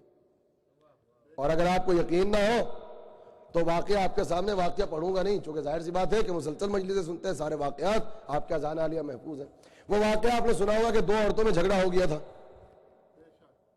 ایک بچی اور ایک وہ بچہ، اور دونوں کہہ رہی تھی کہ بیٹا ہمارا، اور لڑکی سے دونوں جنائی کر رہے تھے. واقعہ سنا ہے؟ بس ذرا سا مجھے پڑھ لینے دیں ابھی آپ ہیں تو ذرا دیکھیے. یہ واقعہ ہے کہ بیٹی سے دونوں انکار کر رہے تھے اور دونوں کہہ رہی تھی بیٹا ہمارا. اب جب دربار خلافت پہ پہنچے تو خلیفہ نے کہا کوئی گواہ ہے؟ کہا اگر گواہ ہوتا تیرے پاس کیوں آتے، مدینے کے کسی نائی کے پاس چلے جاتے، کسی بنی بکال کے پاس چلے جاتے. بغیر گواہ کے فیصلہ ہے. تو یہ صبح صبح دربار سے جا کے بیٹھے تھے. جس طرح ہمارے ہندوستان میں کہتے ہیں کہ صبح جب دکان کھلے تو نہ آیا کرو جب تک بہنی نہ ہو. ہاں، ادھار لینے نہ آیا کرو، بدشگونی سمجھی جاتی ہے. تو انہوں نے کہا ابھی دربار سے جا کے بیٹھے اور مشکل ترین مسئلے لانے کے لیے کیا میرا ہی دربار بچا ہے؟ تب یہ کہا تھا کہ مجھے زمین کا خلیفہ نہ بنانا جہاں کی مشکل کشائی کرنے والا ابو طالب کا بیٹا علی موجود نہ ہو. میں آ گیا اس منزل تک، پاپڑ بیلنے پڑتے ہیں مجھے اس منزل تک آنے کے لیے تاکہ معیار خطابت کے ساتھ ساتھ معیار علم بھی باقی رہ سکے. تو کہا کہ جی بغیر گواہ کے فیصلہ کا پھر ہم نہیں کر سکتے، جاؤ. اب یہ دونوں عورتیں چلی، تو جب یہ چلی تو یہ اعلیٰ حضرت بھی چلے گئے دیکھیں کیا فیصلہ ہوتا ہے، جانتے تھے کس کے پاس جا رہے ہیں. اچھا جب ان کو دیکھا تو پورا مدینے کا بازار خالی ہو گیا کہ چلو، اس لیے کہ حضور بھی جا رہے ہیں. تو کہیں ایسا تو نہیں کہ شرمسار ہو علی کے دروازے پہ حق دینے جا رہے ہو. تو لوگ پیچھے پیچھے لگ جاتے تھے کہ کیا مسئلہ ہے. اب وہاں جو ہے وہ دربار میں مولا کے دروازے پہنچے، جا کے کہا کہ حضور مشکل ترین مسئلہ آج دربار خلافت میں آیا ہے۔ مولا نے سنا اور سننے کے بعد سر جھکا کے بڑی انکساری سے کہا کہ اتنا آسان سا مسئلہ لے کے میرے دروازے پہ کیوں آ گئے؟ وہ دروازے پہ کیا قمبر نہیں بیٹھا تھا؟ میرے پاس کس لیے آئے؟ لیکن جب آ ہی گئے ہو تو آپ پھر قمبر ہی کو درمیان میں بلا لیں۔ تو پہلے تو دونوں کو سمجھایا، جو مولا کی ایک سیرت تھی کہ بھائی دیکھو جس کا بیٹا ہے بیٹا لے لو، جس کی بیٹی ہے بیٹی لے لو۔ اچھا پرابلم یہ آ گئی، یہ تھے علی، وہ تھی عورتیں، اور وہ بھی عرب کی، وہ علی کی بات کیوں سنے؟ یہ آ گئی پرابلم۔ میں کیا عرض کر رہا ہوں آپ کے ساتھ؟ اب علی کی بات، اور وہ بھی جو جرنل قسم کی عورتیں تھیں، جی جرنل قسم کی عورتیں تھیں، جو چھوٹی چھوٹی باتوں میں جسے کہتے ہیں کہ داماد کے سامنے تلواریں لے کر آ جائیں، تو وہ والا علی کی بات تو کبھی نہ مانتی، تو لہٰذا وہی تھی، انہوں نے کہا کہ ہم تو نہ مانے۔ کیوں؟ کہا یہ اس مدرسے سے پڑھ کے آئی تھی جہاں پہ گردان پڑھائی جاتی ہے، میں نہ مانوں۔ میں آپ کے سامنے کیا عرض کروں، قبلہ بیٹھا ہے، میں کیا نقطوں میں گفتگو آپ کے سامنے کروں، مجھے شرمندگی ہوتی ہے۔ کہا میں نہ مانوں۔ اب مولا پہچان گئے، تو مولا یہ بہت دیر ہو گئی اور یہ نہیں مانی، تو قمبر سے کہا کہ بھائی تم ہی آ جاؤ۔ کہا کیا کرے؟ اچھا وہاں دائیں بائیں والے بھی بیٹھے تھے، اصحاب بھی تھے، دائیں بائیں والے بھی تھے، سب تھے وہاں پر۔ تو آپ جناب قمبر سے کہا کہ بھائی جھگڑا بن گیا، یا تو جاؤ ایک کام کرو، 2 شیشے لے آؤ اور 2 وہ ترازو لے آؤ اور وہ بانٹ لے آؤ۔ تو وہاں انہوں نے ایک دوسرے کو کوہنیاں مارنی شروع کی، جیسے ہمارے مجلس میں اکثر کچھ لوگ ایک دوسرے کی طرف وسپرنگ کرتے رہتے ہیں، چپکے چپکے کانا بھوسی، ایسے اصحاب رسول میں بھی بیٹھا کرتے تھے۔ یہ بڑا پرانی طریقہ ہے، وہاں بھی کوہنیاں مارا کرتے تھے جب وہ علی کے فضائل پڑھتے تھے، کانا بھوسی کیا کرتے تھے بیٹھ بیٹھ کر۔ یہ انہی کے ماننے والے ہیں سب، یہ سب وہی سلسلہ ہے۔ تو انہوں نے کہا یا علی یہ کیا جھگڑا لے کر آئی تھی آپ؟ کیا بانٹ منگا رہے ہیں، ترازو منگا رہے ہیں، شیشیاں منگا رہے ہیں؟ کہا تیرے گھر سے کوئی منگا رہا ہوں، اپنے گھر سے منگا رہا ہوں۔ خیر وہ آ گئی، تو مولا نے کہا کہ بھائی دونوں عورتوں کو جھرمٹ میں بھیج دو، ویسے پردہ، اور قمبر سے کہا کہ کنیزوں سے کہو کہ یہ 2 شیشے لے جائیں، مگر پہلے قمبر ایک کام کرو، دونوں شیشیوں کا وزن کرو۔ تاریخ کہتی ہے جب وزن کیا شیشیوں کا تو برابر تھا، بالکل برابر، کوئی فرق نہیں تھا شیشیوں۔ کہا بھیج دو عورتوں میں، اور دونوں عورتوں سے کہو جو اپنے بچے کی غذا ہے، جو دودھ ہے، وہ شیشیوں میں بھر کے واپس لائے۔ خیر وہ آ گئی غذا، اب میں تفصیل سے واقعہ نہیں پڑھ سکتا۔ جب آ گیا وہ 2 بوتلیں آ گئی تو امیر المومنین نے قمبر سے کہا پھر بیلنس کرو۔ اب صحابہ کرام نے کوہنی ماری، کہا ایک مرتبہ کر تو چکے، جب شیشیوں کا وزن برابر تھا تو دودھ کا وزن بھی برابر ہوگا، مگر جناب امیر نے جب وزن کیا تو ایک کا وزن جو تھا وہ زیادہ تھا، ایک کا وزن جو تھا وہ کم تھا۔ تو مولا نے مسکرا کے کہا کہ جس کا وزن زیادہ ہے اسے بیٹا دے دو، جس کا کم ہے اسے بیٹی دے دو۔ اچھا جب پریکٹیکلی ثابت کر دیا قرآن سے ناطق قرآن اور وارث قرآن نے اور قرآن کے ساتھی نے، تو جب پریکٹیکلی فیصلہ دیکھا تو پہچان گئی کہ اگر آپ نہ مانو گے تو ذوالفقار حیدری بھی اس کے ہاتھ میں ہے اور بازوؤں میں قوت بھی ہے۔ تو دونوں مان بھی گئیں، پھر کہا آپ نے فیصلہ صحیح کیا، جس کا بچہ تھا وہ بچہ لے گئی، جس کی بیٹی تھی وہ بیٹی لے گئی۔ مگر تاریخ کہتی ہے کہ وہاں تو فیصلہ ہو گیا، یہاں دوسرا پھڈا ہو گیا۔ وہاں تو فیصلہ ہو گیا مگر یہاں دوسرا جھگڑا کیوں؟ دیکھیں ہمارے کہ یہاں ہر امام بارگاہ میں مسجدوں میں کچھ لوگ ہوتے ہیں جو نہ لینے میں ہے نہ دینے میں، مگر جب تبرک بڑھتا ہے تو زور سے کہتے ہیں میں رہ تو نہیں گیا کوئی، تاکہ پتہ چل جائے انتظامات میں ان کا بھی حصہ ہے۔ یہ ہوتا ہے۔ تو بزم رسالت میں جتنے اصحاب بیٹھتے تھے تو اب ان کی فضیلت میں، ان کی شان میں رسول اللہ کچھ کہتے نہیں تھے، تو یہ کیا کرتے ہیں جب فضیلت علی آتی تھی جو کوئی نہ کوئی اسٹوپڈ سوال کیا کرتے تھے، کیوں؟ تاریخ جاگ رہی تھی تاکہ مورخ لکھے کہ یہ بھی موجود تھے بزم رسالت میں، تاکہ ہمارا نام بھی تو آئے کہ وہاں ہم بھی تھے۔ تو وہاں تو جھگڑا ہو گیا، وہاں کچھ بیٹھے ہوئے تھے اور کچھ وہ تھے جن کا نیچر یہ تھا کہ وہ نہیں سے بہت چڑھتے تھے۔ انہوں نے بے ساختہ یہ کہا کہ یعنی یہ فیصلہ آپ نے کہاں سے کر دیا؟ کیا رسول بتا گئے تھے؟ یعنی مقصد یہ تھا کہ آپ سے تو کچھ آتا جاتا ہے نہیں، جو نبی نے سکھا دیا وہ کہتا ہے، کہاں سے کر دیا؟ مولا نے مسکرا کے وہ جواب دیا کہ یہ اور چھٹک گئے. کہنے لگے کہیں سے نہیں، یہ قرآن سے کیا ہے. کہیں سے نہیں، یہ قرآن سے کیا ہے. اب وہاں جتنے بیٹھے تھے سارے حافظ قرآن، یہ دیکھیں میں تاریخ سنا رہا ہوں، انہوں نے جلدی جلدی پورے قرآن کو جلدی جلدی اپنے ذہن میں ریوائنڈ کرنا شروع کیا کہ وہ کون سی آیت، کون سا سورہ ہے جس میں 2 شیشیوں کا تذکرہ ہے، جس میں ترازو کا تذکرہ، جس میں بانٹ کا تذکرہ، جس میں 2 عورتوں کے لڑنے کا تذکرہ. اب جلدی جلدی پڑھنا شروع کیا. اب جب پڑھا تو کہا یا علی یہ تو قرآن میں ہے ہی نہیں. اب پہچانے کہ جب ہم علم پہ پڑھتے ہیں، نعرے پہ پڑھتے ہیں، قرآن میں کہاں لکھا ہے. چارج کر رہا ہوں آپ کے سامنے.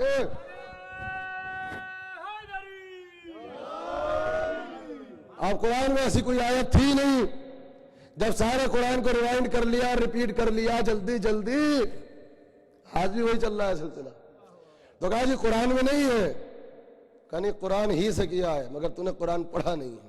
وہی کل والی بات، دروازے سے نہیں لیا، دیواروں سے لیا ہے. تو کہا اچھا وہ آپ بتا دیں. اب آئے تو کہنے لگے وہ سی تم نے قرآن کی آیتیں پڑھی ہیں کہ جب میراث بڑھتی ہے تو بیٹی کا ہی کھیرا، بیٹے کا دکھیرا، دوہرا حصہ.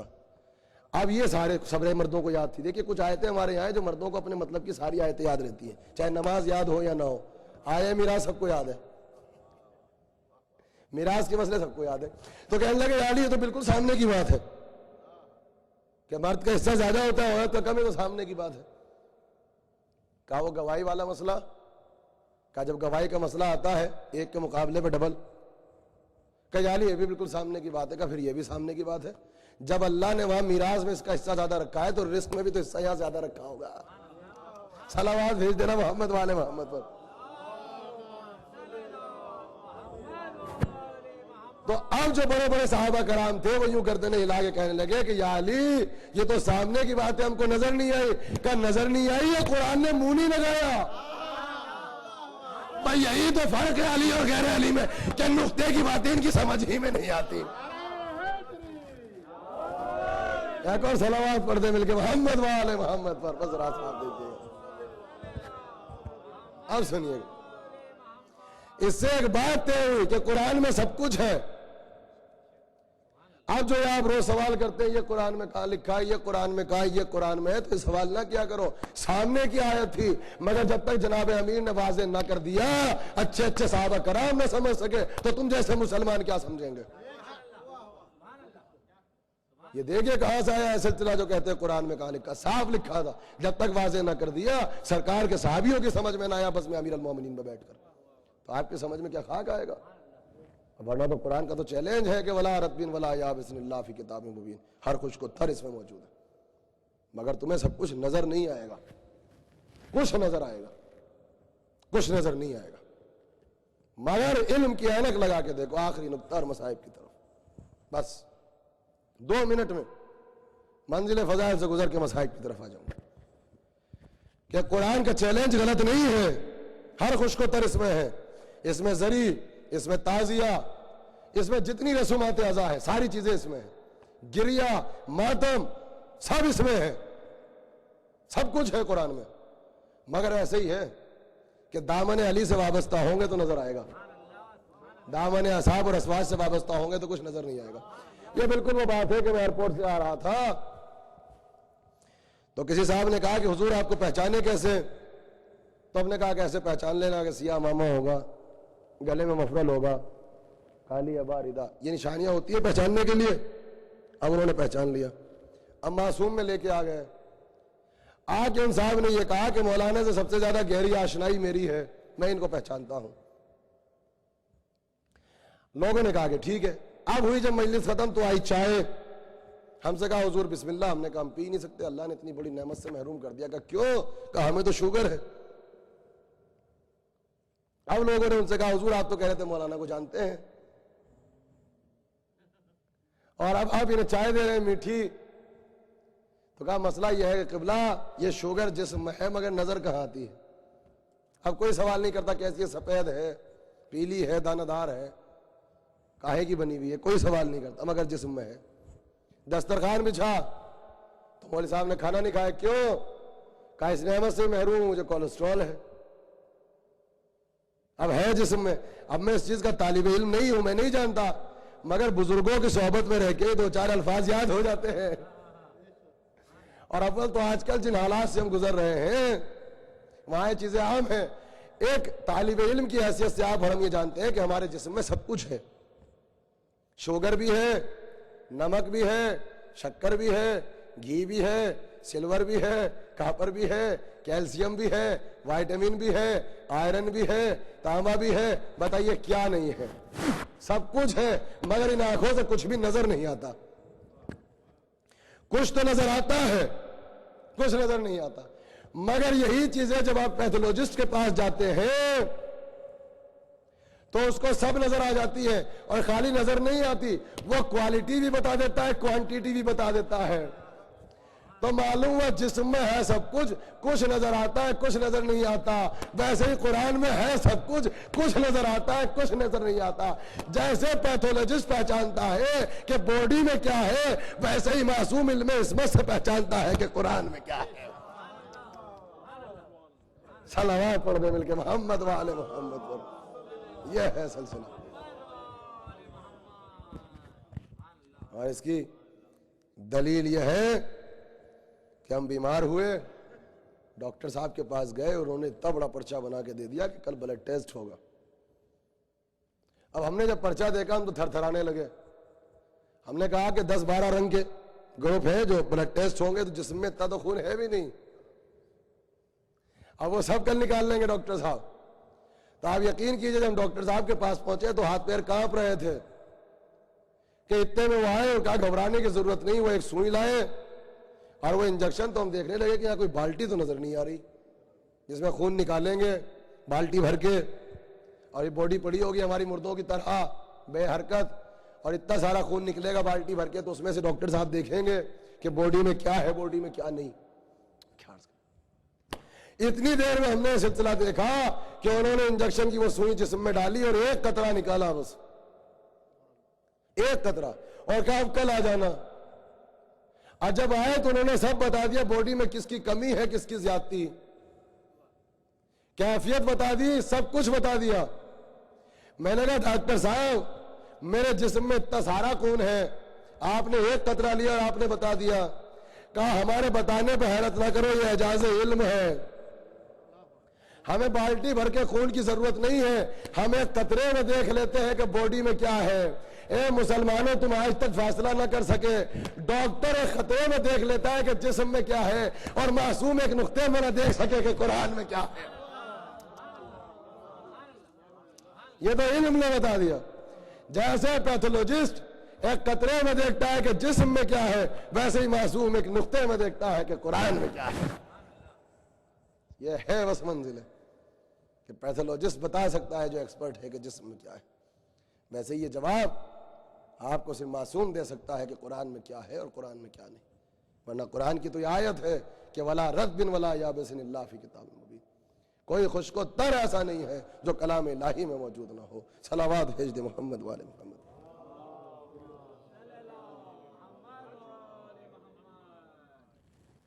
جو اب یہاں پر آ کر یہ سوال کرنا چھوڑ دیں کہ قرآن میں کہاں, یہ قرآن میں کہاں. قرآن میں سب کچھ ہے.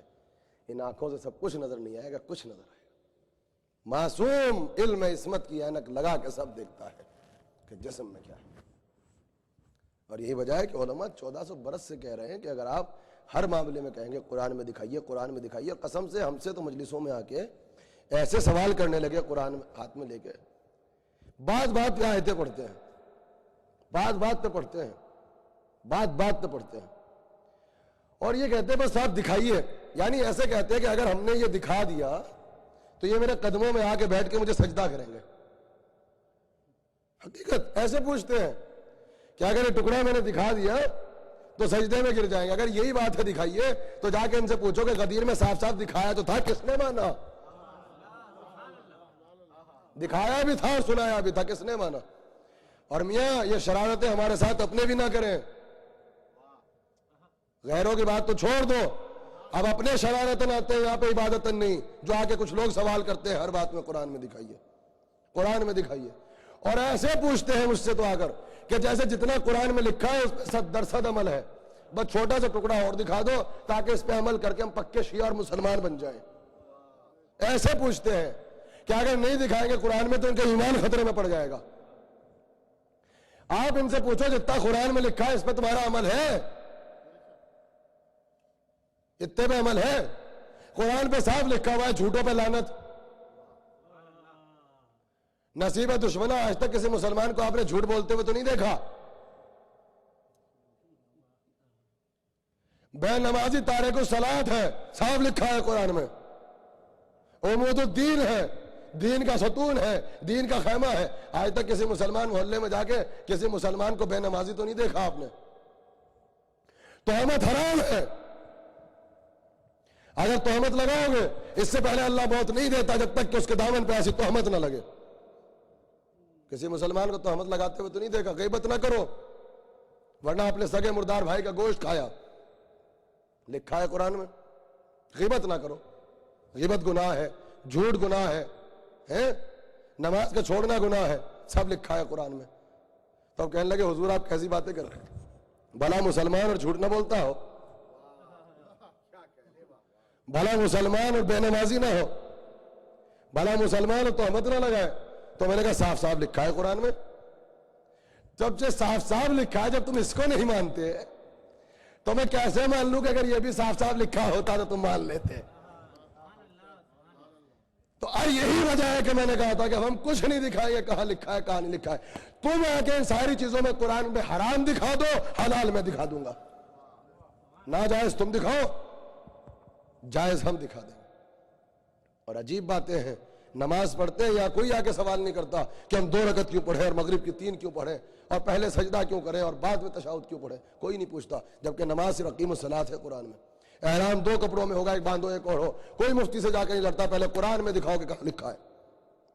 تو یہاں پہ عجیب سی منطق لاتے ہیں، کہتے ہیں صاحب اس پر تو نبی کی جسے کہتے ہیں سیرت دلیل ہے، حجت ہے، نبی نے کہا ہے. تو مسجد کی 2 اور 2 4 رکعت میں آپ کو نبی کی سیرت نظر آ گئی.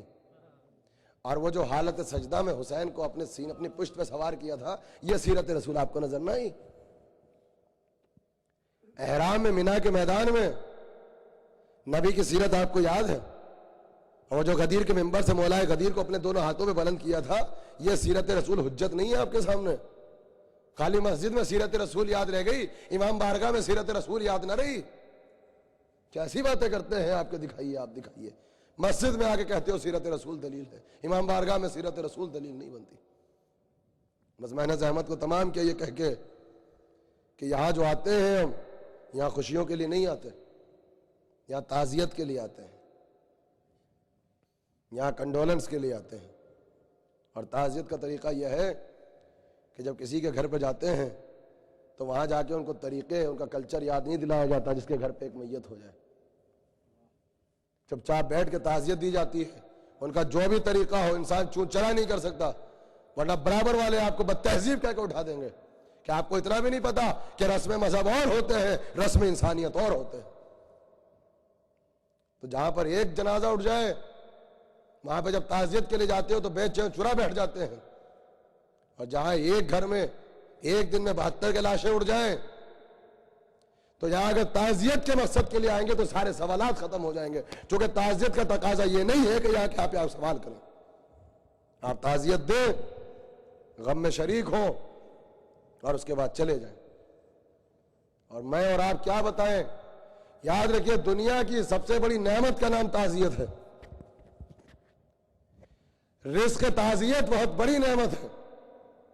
ہماری نہ زبان اتنی پاکیزہ ہے، نہ روح اتنی لطیف ہے کہ ہم بتا سکیں کہ تعزیت کسے کہتے ہیں. تعزیت کتنی بڑی نعمت ہے. جب آپ ایک دوسرے کے گھروں پہ تعزیت کے لیے جاتے ہیں تو تعزیت سے مردہ زندہ نہیں ہوتا، بلکہ جب آپ تعزیت دیتے ہیں تو اسے یقین ہو جاتا ہے کہ اس غم میں برابر کا شریک ہے کوئی ہمارے ساتھ میں، اکیلا نہیں. تو غم کچھ کم ہو جاتا ہے، تسلی ملتی ہے، مردہ زندہ نہیں ہوتا. یہ تعزیت کیا ہے؟ کوئی جا کے میرے انیس سے پوچھے، جن کی روح اتنی پاکیزہ تھی، جن کی زبان پاکیزہ تھی، جو پاکیزہ نفس تھے، جس کے سینے میں شریف دل تھا، جب وہ بتائے گا کہ تعزیت کیا ہے تو احساس ہوگا. ان سے جا کے پوچھو کہ تعزیت کتنی بڑی نعمت ہے. انہوں نے جب ایک مرثیہ لکھا تو ایک کیفیت یہ آ گئی کہ ایسے لکھا جیسے ایسا لگتا ہے کہ امام عالی مقام کی قبر مطہر پہ کھڑے اور جیسے ذریعہ مبارک کو اپنے ہاتھ سے تھام رکھا اور قدموں کے پاس کھڑے اور جیسے امام سے گفتگو کر رہے ہیں اور امام سے جیسے پوچھ رہے ہیں. وہ شعر پڑھوں گا آپ کے سامنے. یہ ذرا سا پس منظر انداز یہ اس مرثیے کا کہ ایسا لگتا ہے کہ امام سے گفتگو کر رہے ہیں. میر انیس لکھتے ہوئے جب ایسے تھے تو ایسا ہی لگتا ہے آج بھی کہ جیسے مقتل کے منظر کو اپنی آنکھوں سے دیکھ رہے ہوں کھڑے ہوئے. تو گفتگو ہے کہ مولا آپ کا علی اکبر مارا گیا, سب سے بڑی مصیبت ہے. عباس جیسا بھائی مارا گیا, ششماہ مارا گیا, پشت خیمہ پہ اس کو دفن کر دیا, زین العابدین کی کمر پہ درے لگے. تو کہا عجب نہیں, ایک آواز آئی ہو کہ نہیں یہ تو سب وعدے طفلی تھے جو اپنے نانا سے وعدہ کیے تھے. کہا سب سے بڑی مصیبت کیا ہے؟ اب میر انیس نے بتایا. کہا مولا پھر بتائیے آپ کی سب سے بڑی مظلومیت کیا ہے؟ تو بس میر انیس کا مرثیہ ہے لیکن ایسا لگتا ہے بس زبان امام عالی مقام. میر انیس کہتے ہیں کہ عباس مر گئے, علی اکبر جدا ہوا, ہم سے کسی نے یہ بھی نہ پوچھا کہ کیا ہوا. یہ ہے تعزیت کہ جس کا جوان بیٹا مارا جائے, جس کا کڑیل جوان بھائی مارا جائے, جس کا 6 مہینے کا بچہ مارا جائے, اسے کربلا میں آ کے کسی نے تعزیت بھی نہ دی. یہ سب سے بڑی مصیبت ہے کہ عباس مر گئے, علی اکبر جدا ہوا, ہم سے کسی نے یہ بھی نہ پوچھا کہ کیا ہوا. یہ تعزیت ہے. اور آپ جانیں گے کہ جو تعزیت کے لیے آتے ہیں ان کا مرتبہ امام عالی مقام کی نظر میں کیا ہے. میں آج مصائب کیا پڑھوں, بس جملے پر زحمت تمام کر دوں. ایک منظر ہے تاریخ کی کتابوں میں, مجھ سے حوالہ نہیں, میں بعض جگہ جب مصائب پڑھتا ہوں تو میں احساس کو پڑھتا ہوں. اور میں احساس اس لیے پڑھتا ہوں کہ میں تصور کرتا ہوں کہ اس مصیبت کا سامنا اگر ہمیں کرنا پڑ جائے تو ہماری کیفیت کیا ہوگی. ایک ذاکر اہل بیت مصائب پڑھ رہے تھے تو کسی نے مجلس کے بعد ان سے کہہ دیا کسی عالم نے کہ اس طریقے سے آپ پڑھتے ہیں, ایسا احساس پڑھتے ہیں, یہ آپ نے کہاں پہ لکھا ہوا دیکھا. وہ سر جھکا کے چلے گئے, وہ احساس پڑھ رہے تھے. وہ خود لکھتے ہیں کہ رات کے خواب میں دیکھا کہ جس شہزادی کی آواز آ رہی کیا بہت بڑے عالم ہو گئے. کبھی بھی مجھ سے خطا کیا ہو گئی. کہا میں صرف یہ پوچھنے آئی ہوں کہ کیا میرے بیٹے حسین کے بس اتنے مصائب ہیں جتنے تمہاری کتابوں میں لکھے ہیں. قسم خدا کی اس کے بعد کسی حوالے کی اب ضرورت نہیں ہے. دنیا کی ایسی کون سی مصیبت ہے مجھے لا کے بتاؤ جس کا سامنا فاطمہ کے لال نے نہ کیا ہو. تم یہ سمجھتے ہو کہ میرے بیٹے حسین کی بس اتنی مصیبتیں جتنی تم نے اپنی کتابوں میں لکھ دی. تم قلم بند نہیں کر سکتے, جگر زخمی ہو جائیں گے, کلیجے پھٹ جائیں گے. بس ایک منظر ہے وہ احساس. اور علماء پڑھتے ہیں کہ وہ وقت آ گیا کہ جب جناب علی اکبر نے اپنی پھوپھی سے اجازت لے لی. اس جملے کو سنیے گا اور اپنے مرتبے کو پہچانیے گا. اور جب اجازت لے لی اور چلے ہیں تو حبیب ابن مسلم بھی کہتا ہے کہ خیمے کا پردہ کبھی اٹھتا تھا اور کبھی گرتا تھا. کیوں؟ کہا جب چلتے تھے تو شبیہ پیغمبر تھے, ہم شکل مصطفیٰ تھے. کوئی بی بی ادھر سے پکڑ لیتی تھی, کبھی ماں ادھر سے تھام لیتی تھی, کبھی بہنیں تھام لیتی تھی. علی اکبر نہ جاؤ, جو صبح سے مقتل جاتا ہے واپس نہیں آتا.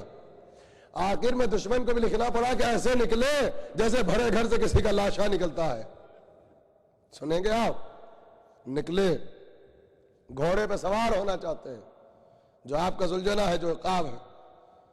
جب سوار ہونے لگے اور باپ نے بازو تھام کے علی اکبر کو سوار کرایا تو ایسا محسوس ہوا کہ کسی ایک خیمے سے ایک کمزور سی آواز آئی, علی اکبر اپنے بیمار بھائی کو بھول گئے. علی اکبر زین العابدین کو خدا حافظ نہ کہو گے, بیمار بھائی کو خدا حافظ نہ کہو گے.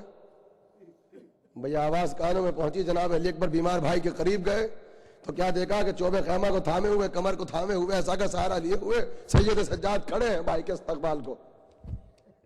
بھائی نے بھائی کے گلے میں باہیں ڈال دی اور باپ کی مظلومیت کو دونوں بیٹے دیکھتے رہے اور روتے رہے. اور آخر میں مجھے نہیں پتا میں کہاں سے حوالہ دوں, اپنے آپ کو ہم سامنے رکھیں. مجھے نہیں پتا کہ زین العابدین نے علی اکبر سے جدا کیسے ہوئے ہوں گے اور کیسے رخصت کیا ہوگا زین العابدین نے علی اکبر کو. اور کیسے بھائی بھائی سے رخصت ہوا ہوگا. بس اتنا ہے کہ چلے گئے اور جب جانے لگے تو زین العابدین نے اپنی پھوپھی سے کہا پھوپھی اماں میں نے یہ سنا ہے کہ میرا بھائی علی اکبر جو ہے آپ کے نانا رسول اللہ کی شبیہ ہے, یہ ہم شکل مصطفیٰ ہے. کہا بیٹا یہ بالکل صحیح ہے. کہا پھوپھی اماں ہم نے اپنے نانا کو کبھی تلوار چلاتے ہوئے دیکھا ہی نہیں, وہ رحمت للعالمین تھے, اگر تلوار چلاتے تو بجلیاں چمکتی. میں چاہتا یہ ہوں کہ مجھے خیمے کی دیوار سے یا تکیے کے سہارے یا بستر کے سہارے بٹھا دیا جائے تاکہ میں اپنے بیمار بھائی کو دیکھتا رہوں جب تک کہ میرا اور علی اکبر کا سامنا رہے. یہ پہلی منزل ہے کہ جس وقت اس کے بعد سید سجاد کو پتا چلا کہ علی اکبر مارے گئے اور علی اکبر کی شہادت ہو گئی تو بیمار کربلا کے اوپر غش طاری ہوا اور زمین کربلا پہ گر گئے وہی خیمے کے اندر اور بے ہوش ہو گئے. غش سے پاکہ کب ہوا؟ اس منزل کو سنیے گا بس آپ. جب رخصت آخر کے لیے امام علی مقام آئے اور ذوالجلال پہ سوار ہونا چاہتے تھے اور دونوں بہنیں سوار کرانا چاہتی تھیں تو ایک مرتبہ امام علی مقام نے کہا کہ بہن میری تمنا یہ ہے کہ میں آخری مرتبہ اپنے بیمار بیٹے سے ملاقات کرنا چاہتا ہوں, مجھے میرے بیمار بیٹے کے پاس لے چلو, میں بیمار زین العابدین سے ملنا چاہتا ہوں تاکہ جانے والا امام آنے والے امام کو دیکھ سکے, جانے والا امام آنے والے امام سے کچھ وصیت کر سکے. یہ اکثر آپ نے علماء سے سنا ہوگا کہ شہزادی جناب زینب اپنے بھائی کو سہارا دیے ہوئے اس خیمے میں پہنچی جہاں زین العابدین غش میں پڑے تھے. غش کی کیفیت تھی اور جا کے کیا جملہ کہا تھا بازو ہلا کے, بیٹھا زین العابدین اٹھو, یہ بابا رخصت آخر کے لیے آئے ہیں. اور اس کے بعد جب زین العابدین نے منظر دیکھا اور بابا کی کیفیت دیکھی کہ خاک و خون میں تر ہے, خاک کربلا کو اٹھا کے سر میں رکھ رکھا ہے, کمر جھک چکی ہے, لگتا ہے بازوؤں میں طاقت نہیں رہی, آنکھوں کے گرد حلقے پڑے ہوئے ہیں, پپڑیاں جمی ہوئی ہیں, زبان میں کانٹے لگے ہوئے ہیں. تو بس جلدی سے پوچھا بابا جب وقت ظہر آئے تھے تو یہ کیفیت نہ تھی؟ اے بابا آپ کا یہ علم نہ تھا؟ بابا یہ کیا ہو گیا؟ تب سر جھکا کے اتنا کہا زین العابدین میرا علی اکبر مارا گیا. زین العابدین بیٹا تمہارا بھائی علی اکبر مارا گیا. بھیا سننا تھا کہ علی اکبر مارے گئے, مجھے نہیں پتا کہ زین العابدین نے کیسے برداشت کیا ہوگا. جب امام علی مقام نے کہا زین العابدین حوصلے سے کام لو, میں تو پشت خیمہ میں علی اصغر کو بھی دفن کر چکا ہوں. کہاں سے میں اس احساس کو پڑھوں؟ کون سی کتاب سے میں آپ کو حوالہ دوں کہ جب باپ نے اپنے بیمار بیٹے کو اطلاع دی ہو کہ بیٹا بیمار کربلا زین العابدین وقت یہ آ چکا ہے کہ پشت خیمہ پہ میں تیرے بھائی علی اصغر کو دفن کر چکا, اب ہم رخصت آخر کے لیے آئے ہیں. زین العابدین یہ ساری امانت, یہ سارا خاندان میرے تمہارے حوالے کیا, یہ میرے نانا رسول اللہ کی امانت ہے. اور آخر میں زین العابدین کو جناب زینب کے حوالے کر کے کہا کہ بہن زینب یہ سمجھ لے کہ تیرے بھائی حسین کی امانت ہے, میرے زین العابدین کا خیال رکھنا. اور جانا چاہتے تھے کہ ایک مرتبہ دیکھیں کتنے غیور ہیں ہمارے امام, کتنا کمزور دل ہو چکا تھا امام زین العابدین. تڑپ کے کہتے ہیں, کہتے ہیں پھوپھی اماں ذرا ایک تو مجھے تلوار لا کے دے دو, ایک مجھے عصا لا کے دے دو. کہ بیٹا کیا کرو گے؟ کہ کمزور اتنا ہو چکا ہوں کہ جب میں اٹھتا ہوں تو گر جاتا ہوں, میں عصا کا سہارا لے کے کھڑا ہونا چاہتا ہوں, اور تلوار اس لیے چاہیے تاکہ مقتل میں جا کے اپنے بابا کی اجازت دے سکوں. اے پھوپھی جس کا جوان بیٹا زندہ ہو کیا اس کا باپ کبھی مقتل میں جا کے مر سکتا ہے؟ عزاداروں بس میں نے مجلس کو تمام کر دیا. مجھے نہیں پتا کہ امام نے سید سجاد کو کیسے سنبھالا ہوگا. بس یہ کہا سجاد اب تو امام وقت ہو, یہ کاروان رسالت میں نے تمہارے حوالے کر دیا. اور یہ کہہ کے جانے لگے. بس آخری جملہ, اپنے مرتبے اور مقام کو پہچانو جو فرش عذاب سے رونے کے لیے آتے ہیں. اے زین العابدین اگر قید خانے شام سے رہائی ملے اور مدینے جانا ممکن ہو تو بیٹا جب مدینے جانا تو میرے شیعوں کو میرا سلام کہنا, اور میرے شیعوں سے اتنا کہنا اے شیعوں ارے جب کبھی ٹھنڈا پانی پینا تو اس غریب کی پیاس کو یاد کر لینا, اور دوسرا پیغام، اے سید سجاد میرے شیعوں سے کہنا کہ تمہارے امام کو رلا رلا کے مارا ہے، تمہارے مولا کو تڑپا تڑپا کے میرا ہے، میرا علی اکبر میرے سامنے مارا گیا، میرے عباس کے بازو قلم ہوئے، میرا علی اصغر کربلا میں پیاسا مارا گیا۔ اے زین العابدین میرے شیعوں سے کہنا کہ کاش تم کربلا میں ہوتے۔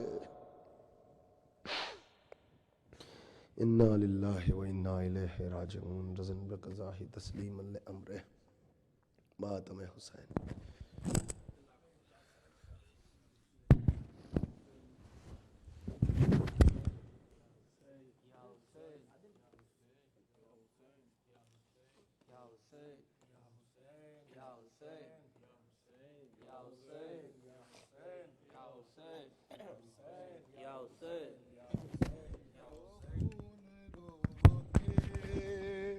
کہتا رہا زمانے سے وہ خون رو کے، کہتا رہا زمانے سے وہ خون رو کے، کہتا رہا زمانے سے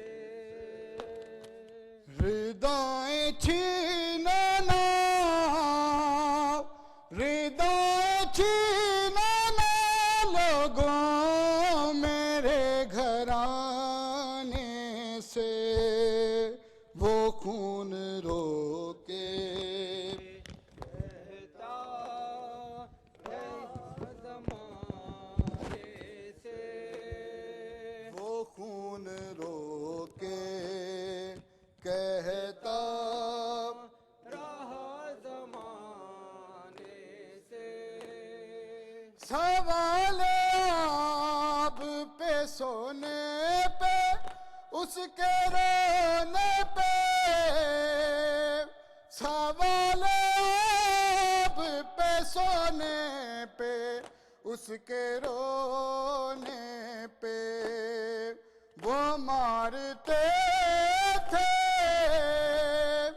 وہ مارتے تھے سکینہ کو ہر بہانے سے وہ خون رو کے، کہتا رہا زمانے سے وہ خون رو کے، کہتا رہا زمانے سے بلائے کس طرح عباس کو مدد کے لیے، بلائے کس طرح عباس کو مدد کے لیے، وہ بیرداں تھی، وہ بیرداں تھی جھجکتی رہی بلانے سے وہ خون رو کے، کہتا رہا زمانے سے وہ خون رو کے، کہتا رہا زمانے سے سلایا جاتا تھا بے ہوش کر کے دروں سے، سلایا جاتا تھا بے ہوش کر کے دروں سے، جگایا جاتا تھا،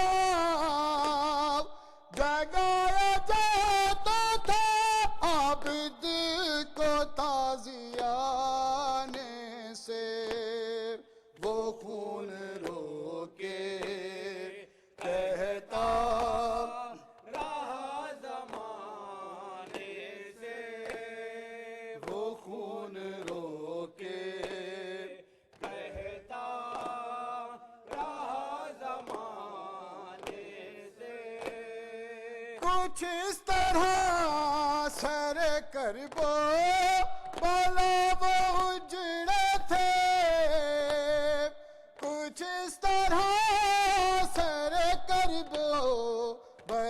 وہ اجڑے تھے کہ ڈر رہے ہیں، کہ ڈر رہے ہیں ابھی تک وہ گھر بسانے سے، وہ خون رو کے کہتا رہا زمانے سے، وہ خون رو کے کہتا رہا زمانے سے، کہا یہ گنج شہیداں میں باپ کے سر نے، کہا یہ گنج شہیداں میں باپ کے سر نے، مجھے سکینہ بلاتی ہے قید خانے سے، وہ خون رو کے کہتا رہا زمانے سے، وہ خون رو کے کہتا رہا زمانے سے، ردائے ثانی زہرا میں ڈھل گیا اکبر، ردائے ثانی زہرا میں ڈھل گیا اکبر، غبار اٹھا جلاشوں کے تھر تھرانے سے، وہ خون رو کے کہتا رہا زمانے سے، وہ خون رو کے کہتا رہا زمانے سے، ردائیں چھینو نا، ردائیں چھینو نا لوگوں میرے گھرانے سے، وہ خون رو کے کہتا رہا زمانے سے، یا حسین یا حسین یا حسین یا حسین یا حسین یا حسین یا حسین یا حسین یا حسین یا حسین یا حسین، اللہم صلی اللہ صلی اللہ علیہ یا ابا عبداللہ، السلام علیک یا ابا عبداللہ، السلام علیک یا ابن رسول اللہ، السلام علیک وعلا جدک و ابیک، السلام علیک وعلا امک و اخیک، السلام علیک وعلا الائمة المعصومین من ولدک و بنیک، السلام علیک وعلا جمیع المستشہدین معک ورحمت اللہ وبرکاتہ، السلام علیک یا ابا الفضل عباس یا ابن امیر المؤمنین صاحب اللواء ابی القربہ، حامع الضعینہ بطل الالقمی العمید، سقائے حرم باب الحوائج قمر بنی حاشم ورحمت اللہ وبرکاتہ، السلام علیک یا غریب الغرباء، السلام علیک یا معین الضعفاء والفقراء، السلام علیک یا شمس الشموس فانس النفوس، السلام علیک ایہا المدفون بارض الطوس، السلام علیک مغز الشیعۃ والزوار فی یوم الجزاء، السلام علیک یا سلطان العرب والعجم، السلام علیک یا ابا الحسن علی ابن موسیٰ رضا ورحمت اللہ وبرکاتہ، السلام علیک صاحب العصر والزمان، السلام علیک خلیفۃ الرحمن، السلام علیک امام الانس والجان، السلام علیک یا مظہر الایمان، السلام علیک شریک القرآن جعلنا من اعوانک وانصارک ورحمت اللہ وبرکاتہ۔